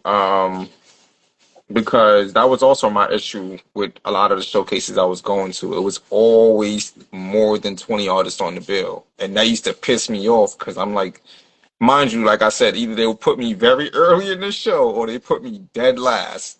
So I have to watch everybody go. And, not to be on no cocky shit, but I always felt like I was better than a lot of the people that I was watching perform. And Like it's, I try not to knock anybody, and I don't like, coming off like a hater, but I can't, I cannot not say the truth. So, like a lot of times I just meet a lot of these artists who it seems like they're just doing this for a hobby. And it's cool, but y'all clogging up a lane for people who really want something to happen for themselves. Like if you look at us, I say the reason why we probably haven't made it, to a certain level or whatever, or like wherever we was imagining to go or whatever, envisioning, you know, um, it's been blocked because there's like a trend going on, like they're focusing on these type of artists or these type of performances or whatever the case is, so yeah, that's another reason why I just stay far away from showcases, because I feel like they're just that, like you're showcasing what you can do, whether it's for a hobby or a talent or whatever. It's just you're on display for, like, let's just say the first time or the first leg of your career. Whereas you go into a concert or an event, or however you want to classify that, it's more sophisticated. It's more like, okay, we thought about this lineup. We looked into the demographic of people, that we are responsible for attracting to our events. And it's just all of that plays a huge part. And then, like you mentioned, the whole set time. I think some people. This is again why I agree with the whole disagree with the whole pay to perform, because um like, say for example, Day Summit. I'm gonna bring that up again. What I noticed with Day Summit was a lot of these artists, because I was doing Day Summit specifically to network. I just wanted to meet a lot of people, like, and learn what he I could learn. out. But He would bring out certain reps. Like, yeah, right, but I feel like the reps were like too industry for me. Like, they, I met a lot of them, and some of them I have pretty good relationships with, but it's like they don't show real interest in me. You know what I'm saying? Like, uh, I, it's man, this is a whole story for another day. So, I can't really dive too deep into that. But I just feel like, based on the relationships I have with a lot of these A&Rs, DJs, label execs, whatever, I just feel like I'm not on the radar enough, and I wonder what's going on. Is it because I'm not, like, going the industry route, like, so. It is what it is. I don't lose sleep about it. But again, I just feel like, when you can pay for a 30-minute slot, what I'm saying, and you're not necessarily good at performing, you're kind of like ruining the show for everyone else, because now they got to stand there for the whole 30 minutes. So um, I, that's a big. I also wanted to know. So this is gonna be a little it's something you gotta really think about. Like, so is there a moment or moments where you've, I guess, created opportunities for certain artists and you see that they're not exactly serious about it? Like, for example, you also do the Tour de Paris, which we'll talk about in a bit. Do you feel like, for a situation like this where you're going out of state and you're doing South by Southwest, or you just recently went to Chicago, or things of that nature, and you bring an artist out and they don't live up to their potential, or they take it as a joke, or whatever the case is, like they just because they got the funds to provide, it's kind of, but they still kind of like waste the opportunity. Have you ever experienced that? Um, Through the grace of God, no. And the reason being, That's dope. like, um, Dope. well, especially like from the the international run aspect, and just like the on the road stuff that we do, I'm gonna say no. Like if they've flown out and became a part of it, because then they're usually serious about their craft. Now we're talking about like just right the normal traditional shows that we tend to put on. I would say, but I've probably came across artists who don't take it as serious. But the funny thing is, usually when we've cultivated such an atmosphere with U.G.A is that whenever people come do the shows, it sparks something in them. Like, Mm, because we don't need to necessarily have like the most full packed room, but right. it's the energy within the room. What it does and inspires like people to just like want to do stuff, and even make themselves take their craft a little bit more seriously. At least for the time being, because then some people, you got discipline is about consistency. Um, Now, and I'll tell you the reason why with the tour stuff, why we don't, and why is the probability is lower for us to encounter someone who just got bread, is that doesn't move us. Money doesn't move it. Like, and I tell individuals at the end of the day, it's like one, again, is not the international tours is not a pay to play service, right? It's a service where you're paying for promotion and marketing uh, at a more elite level, because how many PRs and publicists will actually provide you international opportunities on the road where you perform as well? If you look at it as you're paying for a publicist that's doing that, because our real goal is to get you media runs. Those are more important for us than the performances. We throw the performances in because our platform is about giving artists just more exposure to do their thing, and artists love to perform. Like, I'm an artist, I like performing. That's my bag. All right. Now, one of the things that I could say that I'm really excited about is my business partner, friends, DJ Posca, is he's also like very adamant about what he allows the French people to see his name attached, because Posca's a legend out there, so he can't have his name attached to trash, or just subpar Respect quality. that. You know? So like the thing is like, and Posca is such like a so spiritual. You're like, bro, we'll make it happen. No worries, it's going to happen. Like that's how he moves, and Right. that's how he people and his thoughts. So whenever I would like tell him like, all right, these artists want to pay, and even for me myself, like I'm not trying to be on a road with some whack niggas, bro. Like I'm sorry, bro. I don't want to have to play like Nah, I feel that. even if there's certain things that you can improve on as an artist, that skill set has to be there. Like Mm-hmm. be there. Um, like it just really has to be there, and there's a drive and there's a passion. So I say all of that to say this. Yeah, we won't have any subpar quality talent just because we do our job in filtering. And like even when people get selected to the shows, like I'm asked pretty frequently, how do you select? Like Chicago just recently, we sold out the Chicago show that we threw. Oh, that's Okay, sick. Congrats on that. thank you, sir. So one of the artists came up to me, and some of the homies, um, like came up to me like that's traveling with us, and it's like, dang, like, oh, you got all these artists, like these dope ass artists, and one of my sis, she was like, yo, I'm so grateful, bro, that you do this. Like Chicago got so many dope artists that people need to see. Like we more than just a drill scene that was like the boom, boom, like and and then artists asking me, it's like, yo, how did you find me? Like, blah blah blah. Like, and I was like, yeah, I listen to the music, bro. I listen Right. to the like I literally And I feel you on that. like Facts. You uh, have to. even if like, and I can say I have a good discernment is um I can listen to between 30 to 90 seconds of worth of music. And I usually probably like the 30 seconds. I can listen to 30 seconds worth of music and know if I want you on the show. Now, if you submitted something that I didn't like, so like that was subpar, I try to give people a chance. I will listen to more than one song. Mm. Like it's like some artists like I really be fighting for be like, yo, please have a dope song. Please have a dope song, please. And I've gone through like 6 records and I just like, damn son, this shit ass. Like and like and because I champion um wanting to be able to give as much opportunities as I can, but it is my due diligence and my position to make sure that I preserve quality. Mm.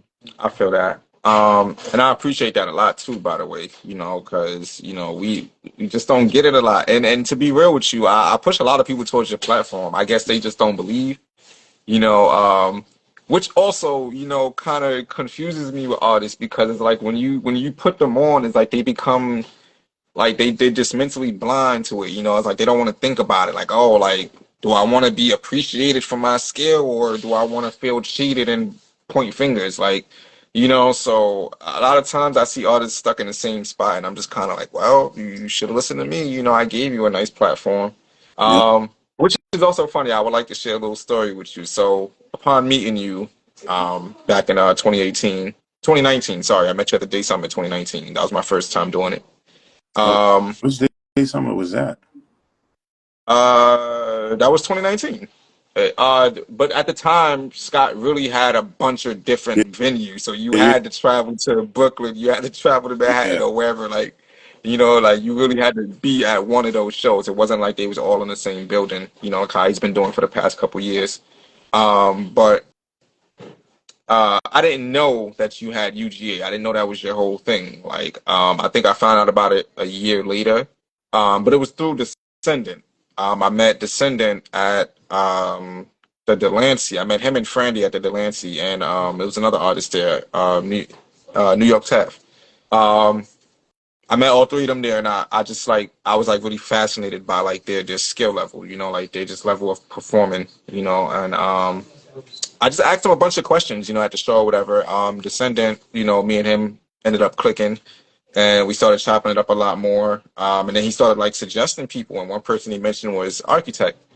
So I remember that year when I performed, I had met Architect in person, but I remember like he didn't put a face to it. I ended up watching what video I forgot what video it was by him, but I think you was in the video, Tech was in the video, and it was a the lot of y'all. And like it just kind of dawned on me. So when I was talking to Tech at the show that day, and he's told me his name, and I was like Descendant, like, and it was like everything clicked, in that moment. So I he mentioned you, but at the time I couldn't put your face to the name. Like I know that I met you, but I couldn't remember all that. So I think when I had my first vendors event, because I applied on the website a while ago, like a long time before I did my vendor, like, but that's before I even had the edibles business. So, but I was trying to perform since like 2018, so I was trying to figure out like why I wasn't like, accepting my submissions. So, um, yeah, I was really lost. I was so lost. I was like, yo, what's going on with this? How come they're not picking me? Because I was watching like, a lot of the stuff you was doing, and I see that you were like picking familiar artists. So I'm like, I know you know people. So it's like, what's going on here? But I didn't take it personal. I was just really trying to figure out the game. Like I was still kind of young into the whole performance world and all that. I think at the when I did the vendors event, that's when I started walking around the event asking everyone who's Frank Knight. So once they showed me it was you, that's when I walked up to you and everything just went from there. But yeah, no, I really need to know who ran the platform because I was like already intrigued. Like I was tired of the whole showcase thing, so I was really wanting to get into something that really, highlighted artists like the skill level for real. Um, so again, shout out to you for making quality your focus point on this whole thing. Um, I wanted to talk about the international thing. I'm not going to hold you much longer. I know You you're good? tired. I want to eat and all that. But yeah, no. So we share this connection. We have international ties. Facts. We and it's been going on for years. So upon me going down your profile, I feel like side note when people follow you, they don't really check out what you done. People Like, like know it's I just like rap. I'm following you now, and yeah, I see what you're doing today. But like, try going back in a journey, and that's what I love doing with my followers. I love like checking them out, like seeing what they're actually into and stuff. And that way, if people try to come for me, I could hit them with some shit like, yeah, I know this, like, but um, Before you for the most walk out part, I was post, yo, I saw it. it's type shit. But nah, I was going through your profile and I saw that you met DJ Polska like way back in what was this 2016? Um, yeah, Um 2015, but in 2016 is when we were in France because he was living. oh fire. So you met him in New York Mhm. or somewhere else? I met him in New York. Oh, that's dope. That's exactly how I got my experience. I met the radio DJ at a concert out here. Um yeah, so how did that relationship like come together? Like how did y'all meet and what like really drove you to go out to Paris? Well, the way the relationship occurred was through DJ Ronan, right? Shout So out to him. this is at the time when Ronan was my manager.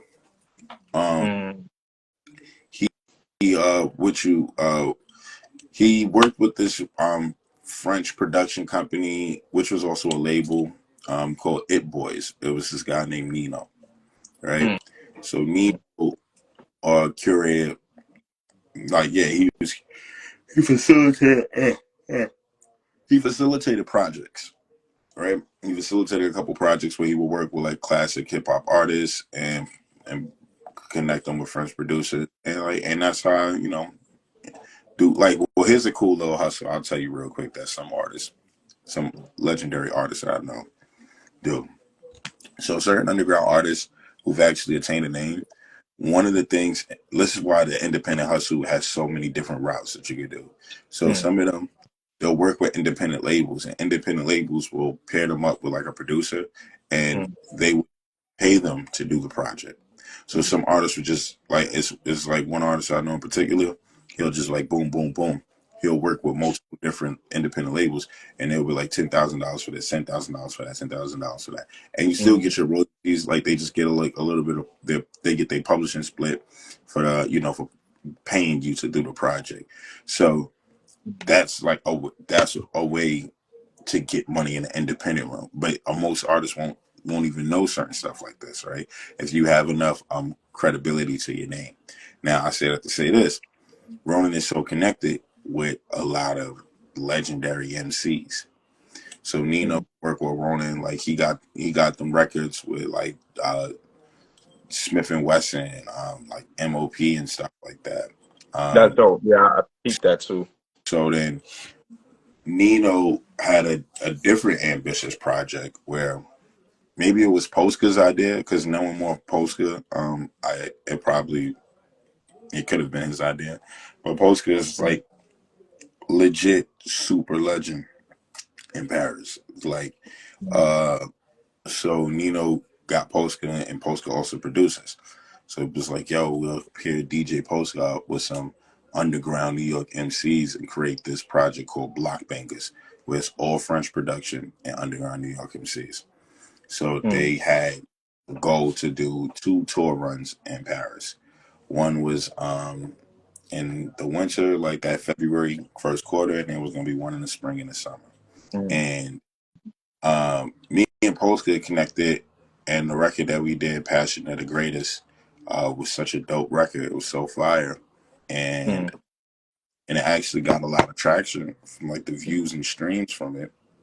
So then me and him, like, we just hit it off connection wise. And we was just like, all right, cool. Like, yeah, let's work on probably some other stuff here and there. Like that happened more so in France. But what made me want to go to Paris, one is Paris. And it's like straight like that, right? Just to just be able to say I did that, you know? So like at 25, I'm over there. Like that's it. That's just what I wanted to do. And the hilarious thing about it was when they told me, they was like, yeah, like you got your passport. I lied and said, yeah, I got my passport. And it was, and the trip was already like late January to early February, and we was ready in passports take Right. 3, like just so like so then shout out to Roderick because he told me he was like, yo, if you can prove that you're leaving within 14 days or something like 10 to 14 days, they'll give you like an expedited passport. Like you just gotta have like a ticket book. Mm. I did that, bro. So I waited closer to the flight and everything, and I legit got my passport in 24 hours, bro. Mm. So then when I was so then went to France. Um, Me and Postka, like we hit it off even more. Like people around us, like the scene, they was connecting with me. The radio host, they loved my personality, and then Mm. extended the opportunity. Like he got me paid bookings out there, like and then like Dope. and I was headlining festivals, bro. Like I just That's good. and it was like one town called Château, France. It was over like it's on the border of Switzerland and France.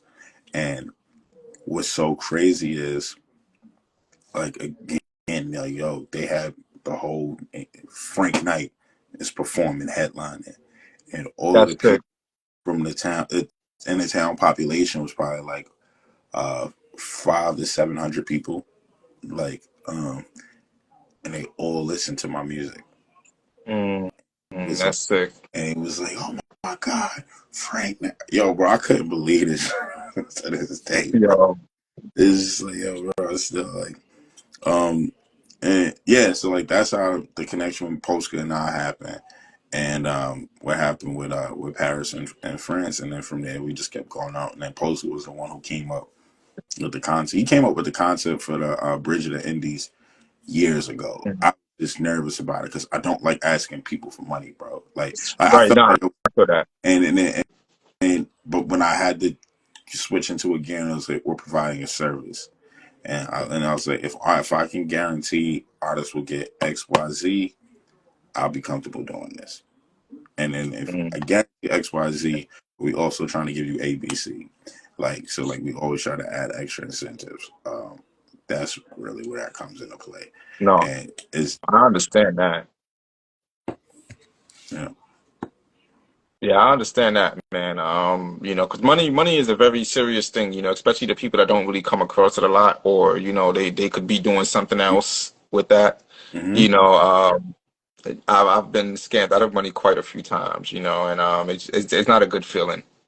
And especially when you're doing something like overseas, because you don't know these people, you know what I'm saying? So they could do anything, and like, um, and I actually got into an incident overseas because someone basically tried to do that, like not necessarily scam me, but like he tried to take advantage of the fact that I didn't live there. It was like, yeah, I could just do anything, and you're not gonna, be able to find me. Like what?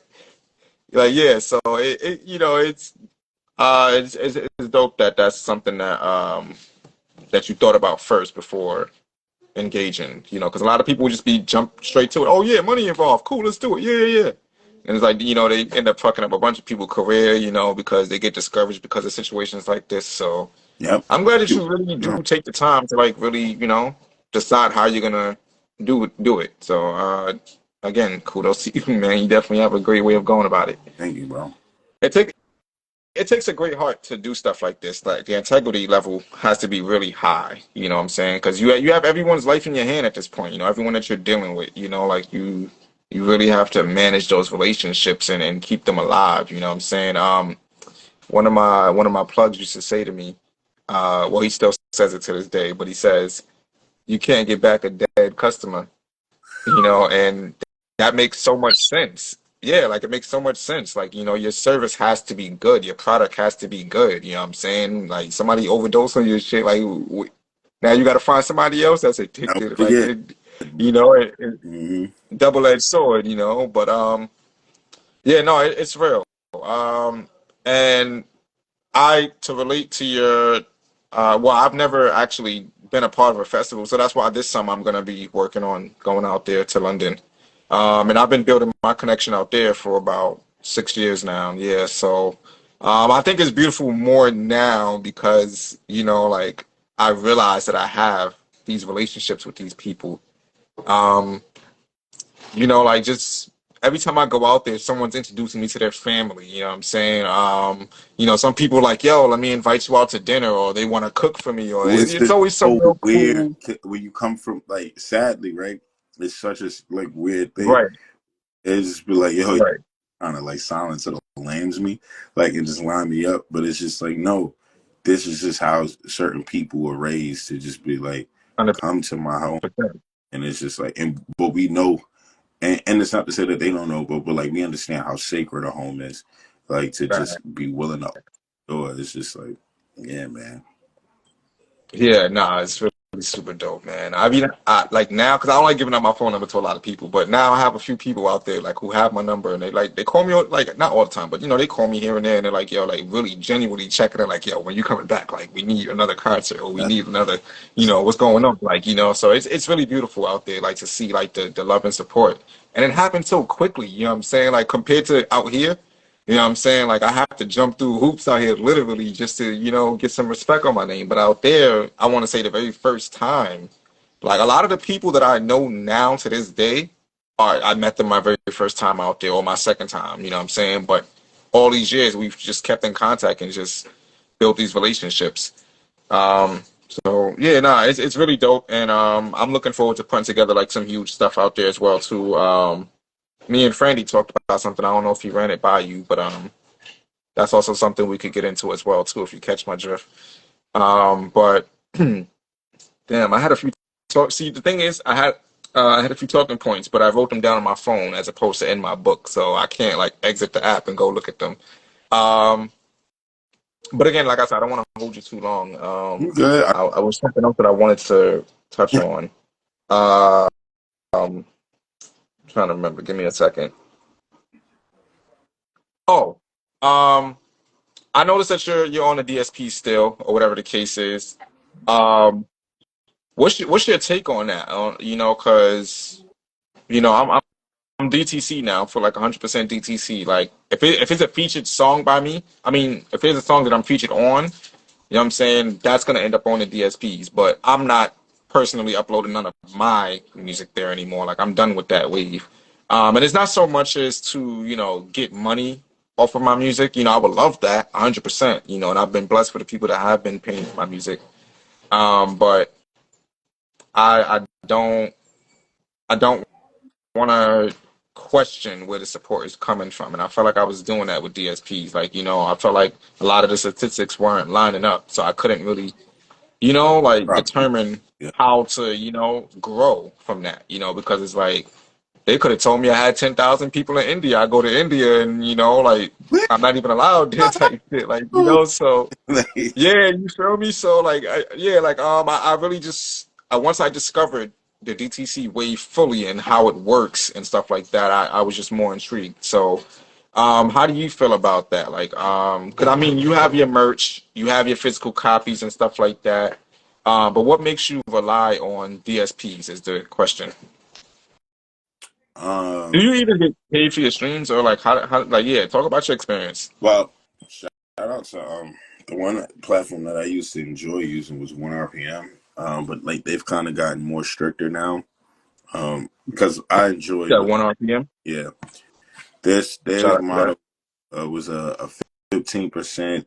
They'll take 15% and you keep 85%.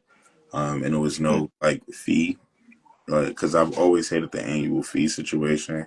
Because like if you miss that payment, they take everything down. mm, And and I that's crazy. and I hated that, but that's why I loved 1 RPM, because it's like y'all can have 15%. Like if y'all just giving me a place to just put my stuff, then I'm cool with that. Um, and I've had like, have I seen like crazy man? Like probably the most I've ever seen at one time is like maybe like 200, maybe like 150, 200. But here and there, like time to time, I would check and I'd be like, oh, it's like $20 in my account. Oh, it's like $10 in here, and it is what it is. I'm like, oh, it's 580. Like, but what you call it? Um, yeah. So when it comes into to play, I just sort of know yellow lights, get them LEDs. Like, is they do the yellow lights like steal your soul or something? Like, break it down, bro. Like, I need to know. Like, I'm dead serious. Like, I'm curious, because this is actually a CFL light bulb. But anywho, uh, but LEDs are better than that. All right, so um, as far as how I feel about DSPs, I have mixed feelings. Like, I do miss the days when it was just like Bandcamp and iTunes. Right. Mm, Yeah. You just paid for the digital music if you didn't get the right. physical. Like, I miss that. I think those are like the best times because I had more people buy my music. Like, they were willing to buy my music. But like one time, I remember like when I was releasing the Slim and Mickens project with me and Chuck, and then I was sending it to people, and then I sent it to like uh, I said, and I would say, I would have before probably said an artist friend, but I would call this person an artist associate, right? Mm, And then we made them an associate with their response. Granted, so I was like, yo, I was like, yo, here's like you just promote the show, you get the ticket link. Like I like couldn't make it for whatever reason. I'm like completely understandable. Like honestly, but he was like, yo, congratulations on the project, and I was like, I would love to support it. And I was like, yo, you know what? If you could, we are having it on Bandcamp and whatnot. Would you be down to buy it? And his response is, no, I'm not gonna buy your project, but I'll listen to it on Spotify. And, and I, I was like, what kind of dickhead response was that? Like, so like it's granted nobody's obligated to buy none of your stuff and things of that nature. I would have really wholeheartedly respected like the response being like, look, probably not in the best place financially to purchase it, but I will check it out on the streaming platforms that's available. Like shit like that. You get it. And like just the way people deliver their messages. Um and I was just like, I was like, fucking dickhead, bro. So it is what it is. I was like, yeah, all right, cool, whatever. But as far as now how I feel about DSPs. Um, I like I mentioned iTunes and Bandcamp. I prefer that way, and selling directly from your website because my music is purchasable on my website as well. Um, I want to learn how to do that. okay, well, depending on whatever server you use, I use Squarespace. Squarespace is Okay, pretty easy for that. But cool. what I say is the only thing that I like about DSPs, and that's the simple fact it is a built-in platform and that can help expose your music to other audiences. Right. It help expose your music to other audiences that you might not necessarily reach, and they might just hear it on the fly. Like that's where I have it. Like I do understand the concept of like, yo, I just want to strictly just download it. Like, so also like if you really support me, you really support me. Um, the only issue that I have with that for myself personally is if the audience isn't already like I say this, if I can't sell out multiple 150 to 200 and 250 rooms just off like the name of my music, my artistry, then I do a disservice to myself just by pigeonholing people into an area because Mm, uh but it doesn't mean you don't necessarily have to just promote. Like you can do both. Like that's what I do. I promote more so just buying the music. Like if you hear it on streaming, cool. That is what it is. Like um, at the end of the day, but I just don't want to pigeonhole myself. I want the opportunity to expose like to where now I'll be like, all right, I have my core audience. I have people who are willing to buy this music, buy these products, Right. stuff, to where now I can make it more of an exclusive experience. To where and just be, yo, you loyal 500 fans, like thank you, like you constantly like, and now I want y'all to know like this is an exclusive club, like, Mm, and we do welcome others, but others got to get that entry fee, and you mm. know. So like now, all my stuff is strictly through here because I just feel like at times we can pigeonhole ourselves. Like that, yes, be independent, but um, also just be strategic is what I personally feel. Like the strategy should just be able to build to be able to get to the point where you can do that, but promote mainly the download links. Is there's like a perfect example, France. Last time I went there, uh, when I went back in June before the December one, girl comes up to me and she goes, "Yo, I discovered your music on a YouTube ad, right? Mm, Like, and she was like, and then I just went down the rabbit hole watching all your videos, your performances, and streaming your music." And she was like, "I'm just so mad. Like, I actually got to do this too now. This is the white." I mean, Megan's album, one album I didn't put on Genius, like the lyrics, and she was like, "I want to learn the lyrics." Like, mm. like she was like, "I need that album on." But then when she met me in June, and she was like, she was shaking, bro. She was like, "I can't believe like I'm meeting you." And she was That's like, "I dope. know you're not the biggest artist in the world, but you're my favorite rapper." And that's the beautiful ones right Yeah, there. The ones that really, really hold on to that experience. yeah, You know, bro. they don't care too much for the Yeah, starlight, the glitter, and shit all of like. the extra stuff is just how you make them feel. She Yeah, was like, "Yo, your video was like Martin X and Burgundy First, like my favorite song." Like, and she was just going through that. And then I think like how I could have deprived that interaction, you know, I could have deprived that interaction by like, because I've had that same thought. Like, I just want to be straight to like, I just don't feel I've built I have to be real with myself. I haven't built that core following just yet.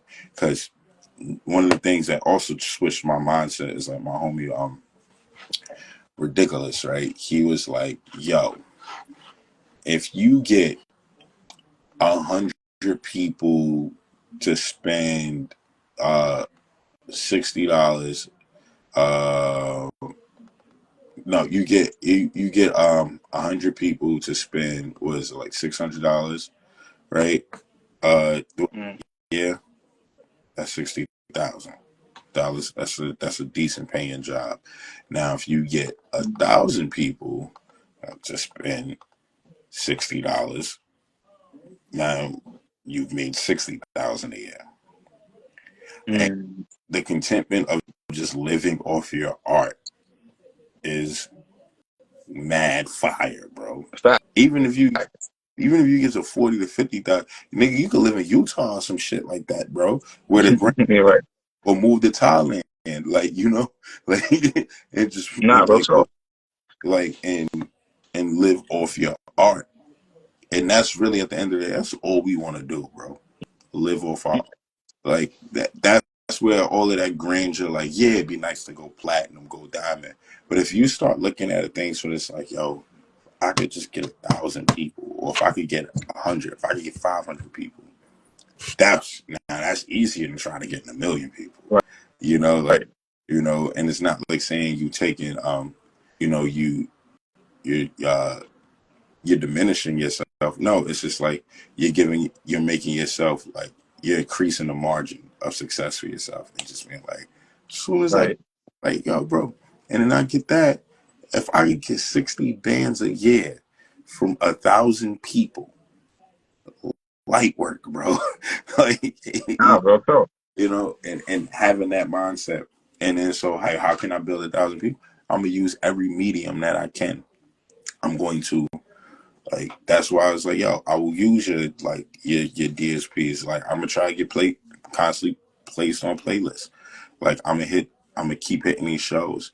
Like, if I keep touring all around the world, like, you- I look at my, like, when I was going through my thing, when I was like unfollowing people and whatnot, just to like clear up the supporter thing, and then Mhm. I started looking, and I was like, yo, I really know more than 1,000 people, like, really. And then and it is, and then I start looking at, like, yo, look at our story, bro. Um, yo, appreciate you, fam, Roy, like, stuff like that, bro. That's Yeah, crazy. that's it. Like, That's dope. Love it. like, Love to see it. thank you, Roy. Um, like, I say this, bro. If you start looking at, like, imagine if everybody in your story spent $10, like, everybody who viewed your story spent $10 to buy your album. Exactly. Yeah, bro. Exactly. It nigga, like, them 30 people, sometimes 50, like, sometimes the story be hitting, like the with the trick with IG. I know if you take My it, shit used to hit 400, bro. Like, I kid you not. My stories used to hit 400. the trick Like, with IG is when you post directly from their camera, or if you write directly from their story. Like, that's where they push that into the algorithm. Is what I peep. Like, if you post it mm, already in your gallery, it probably won't hit as much. But if right. you took the content directly from the IG camera, it's like they push that more because you utilizing the app and whatnot. Is what. Interesting. Um, but yes, I had that hit like 500, 700. You'd have thought I had like OnlyFans. I was twerking on the joints, and it was just like even just things that text that I'm writing, conversational, like, joints, you know, uh, Yeah. and, and that's really so, like, just trying to keep that in mind. It's like, yo, well, yeah, try not to isolate the fan. Like, I would, I kid you not, I would low key encourage you to put yourself back on DSPs for now, but promote the don't even promote the DSP stuff, bro. Like, I wouldn't even promote the DSP stuff. Like, I just would not. Like, nobody need to know. I'm biased about it, man. I, So like, I'll tell you why. Okay, so and I'm glad that you said that. So I'm in the case right now of tracking down my ISRC codes, and I've asked a few people about it. And I've also done my research to where they say that you have to apply through the ISRC agency or you stick with your distributors, your distribution services, DistroKid, CD Baby, for those that don't know. So I was thinking, to just re-upload all of the music that I need ISRC codes for, and then upload it to the stores, and then when it goes uploaded, delete it. But because I still been stuck on that too. Like the way I feel also is like this album that I dropped, The Unexpected 3. I feel like I could have made a lot more noise if I would have left it on the streaming platforms because I just started cracking it. As far as like the fan base goes. I want to say in these past 4 years, I've really started discovering people that actually rock with my music. Obviously, that number went down once I started the whole DTC wave. You see, like people just started checking it less and less. And as you know from Bandcamp, there's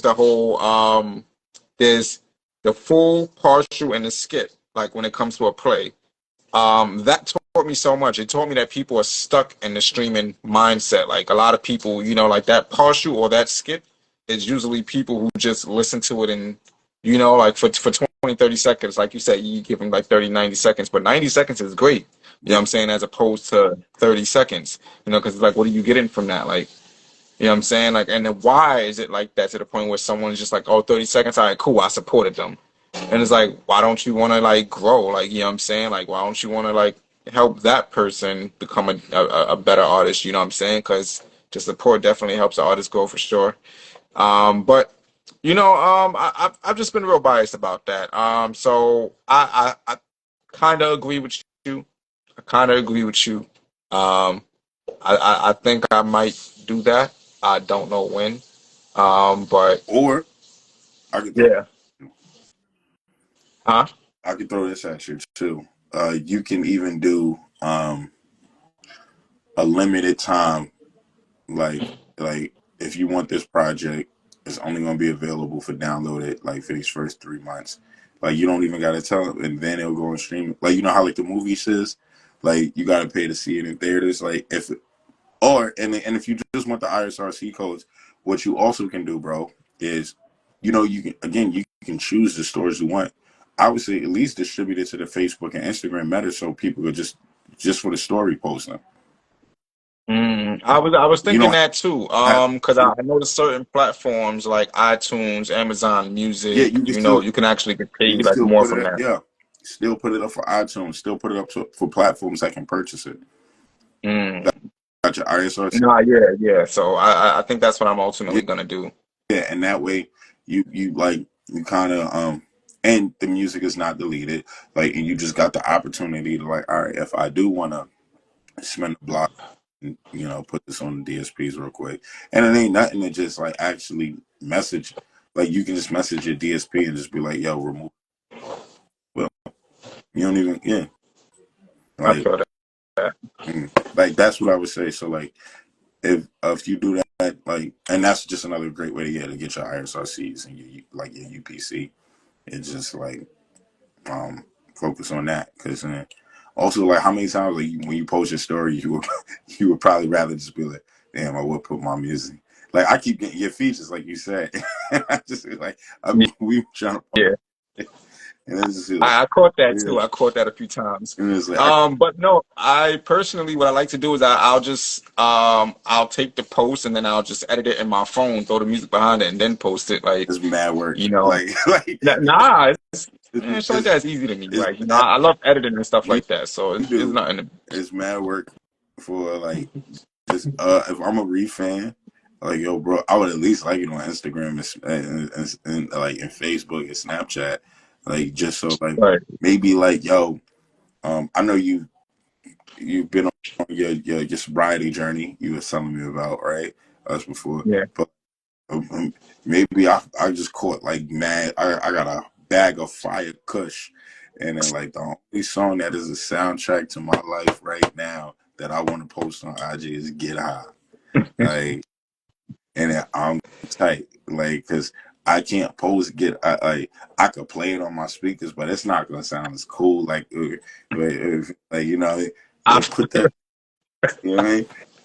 I feel that. I feel that. I feel that. Well, in that case, I'm gonna, because I love when people be honest with me about things like this. You know what I'm saying? It's easier for me to make certain decisions, but a lot of times I'll be just going off of my own impulse on how I want my career to go. You should And obviously, we are the shapers of our own fate. You know what I'm saying? We can really, see what you did you there. know, we control this shit for real. So, that's really how I feel about it. But I appreciate that suggestion 100%. Nah, no, Um, All right, so yeah, man, it's getting kind of late. I don't want to keep you all night. I keep saying that, you but hungry? That's what it is. not. It's not even that. I honestly, because I have a lot to talk with you about. I just kind of, again, the notes I can't go back to them, so a lot of stuff I can't remember. Okay. So I don't want it to be awkward, like trying to remember like everything. Oh, Again, I'm working on a in-person situation. Shout out to Scratch Graphics, the homie Raul. We ended up chopping up during the BK Art Fest. And again, shout out to your platform because I've gotten to meet a lot of dope artists. Many of wait, them did you you'll get see your like, you 3D? know, huh? Did you get your 3D print?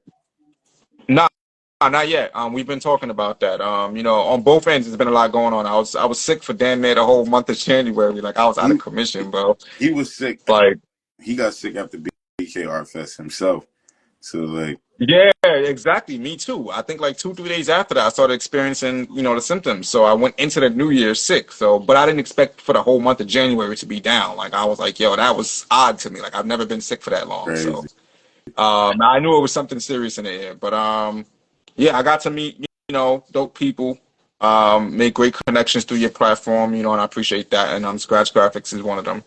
So we've been in talks about. He has a club as well. We've been talking Oh, about using the podcast space he has upstairs. Yeah. So once I can figure out how we're gonna execute that, it's definitely gonna get done. And I'll be bringing a couple of my guests back up for part two, so we can have more personal conversations, and people get to see you like in the flesh, kind of thing. I want to have it to where it's like we have like a small audience. I don't want to do like a huge thing because then we got to deal with people talking and shit like that. But if we can have like a small audience of like 10 people, it's 15 people, beautiful. and then Five we to open up the floor for questions and stuff. Huh? 5 to 15 is cool. Yeah, you know what I'm saying? So just make it a cool, nice experience. So I'm working on that. We're working on all of that. So don't fret. We definitely gonna have a part two for sure. You're a phenomenal guest. I And fun. yeah, I'm glad so they have thanks for coming through. no doubt. Appreciate you, Reef. Yeah, maybe there's a conversation to have where we could do something like some quick powwows during BKR Fest this March. Maybe you can interview some of the artists then, Oh, and then that would be dope. and I mean, if you damn, that's I can yeah, I would have to. Wow, that's interesting. You just gave me something new to think it's, about. We're gonna talk more about that. yeah, For sure. you seem like And I would love to do that actually. So that would be yeah. dope. We Um, have yeah. We could break that down. yeah, for sure. Thank you, man. I appreciate that. So to end this, I usually ask my guests to drop some gems for the people that's gonna watch this moving forward, the people that's tuned in now, or something that you want to leave with everybody. Um. Wow. Okay. So I don't know how to sound as profound and deep as I would like to be, but Nah, do whatever comes to mind, bro. Whatever you feel like sharing, whatever the universe has pulled you to share with us, go for it. well, what I would just like to say is first off, thank you, Reef, for the opportunity to have this conversation. I do appreciate good, genuine conversations, and I guess that will go into what I would like to say is cherish your connections and yeah, make sure you cherish your connections and you operate and move on a frequency for the betterment of the environment around you, the environment you're headed to, and the environment that you will create for others. Um, Everything that we do it's for us, but it's also for us. As a whole, Right. we are a tribe. Being a human, even though we have the ability to have our solo moments and lone wolf attributes. We're not designed to be alone.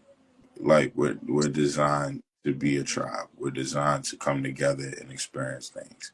Like even biblical references is two or more gathered in the name. The presence is there. So like making sure that you and you just help one another, bro. That's Help one another, right.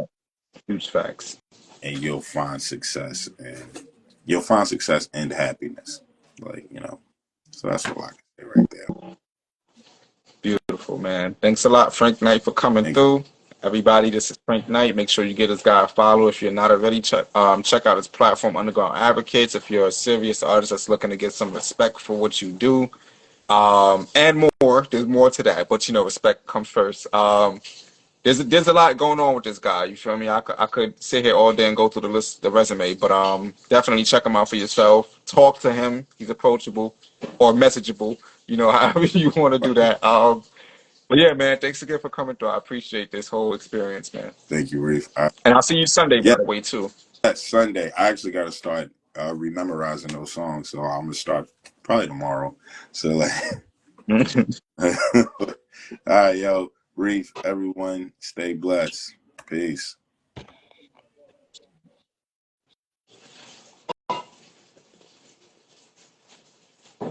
Oh, I can't tell if he left the chat yet, but that goes for today's episode, guys. Of Going Live with the MC. That was Frank Knight. Again, make sure you guys tap in with him. He has a lot going on. Phenomenal artist. He's a curator of events and other opportunities. If you're into fashion, modeling, things of that nature, make sure you check him out. He has something for everything. But we have this weekend. This weekend, damn, I don't even remember who I have. Stay tuned. I'll be posting it tomorrow. But yeah, we got somebody on Saturday popping up, and it's gonna be another dope guest. So stay tuned for that.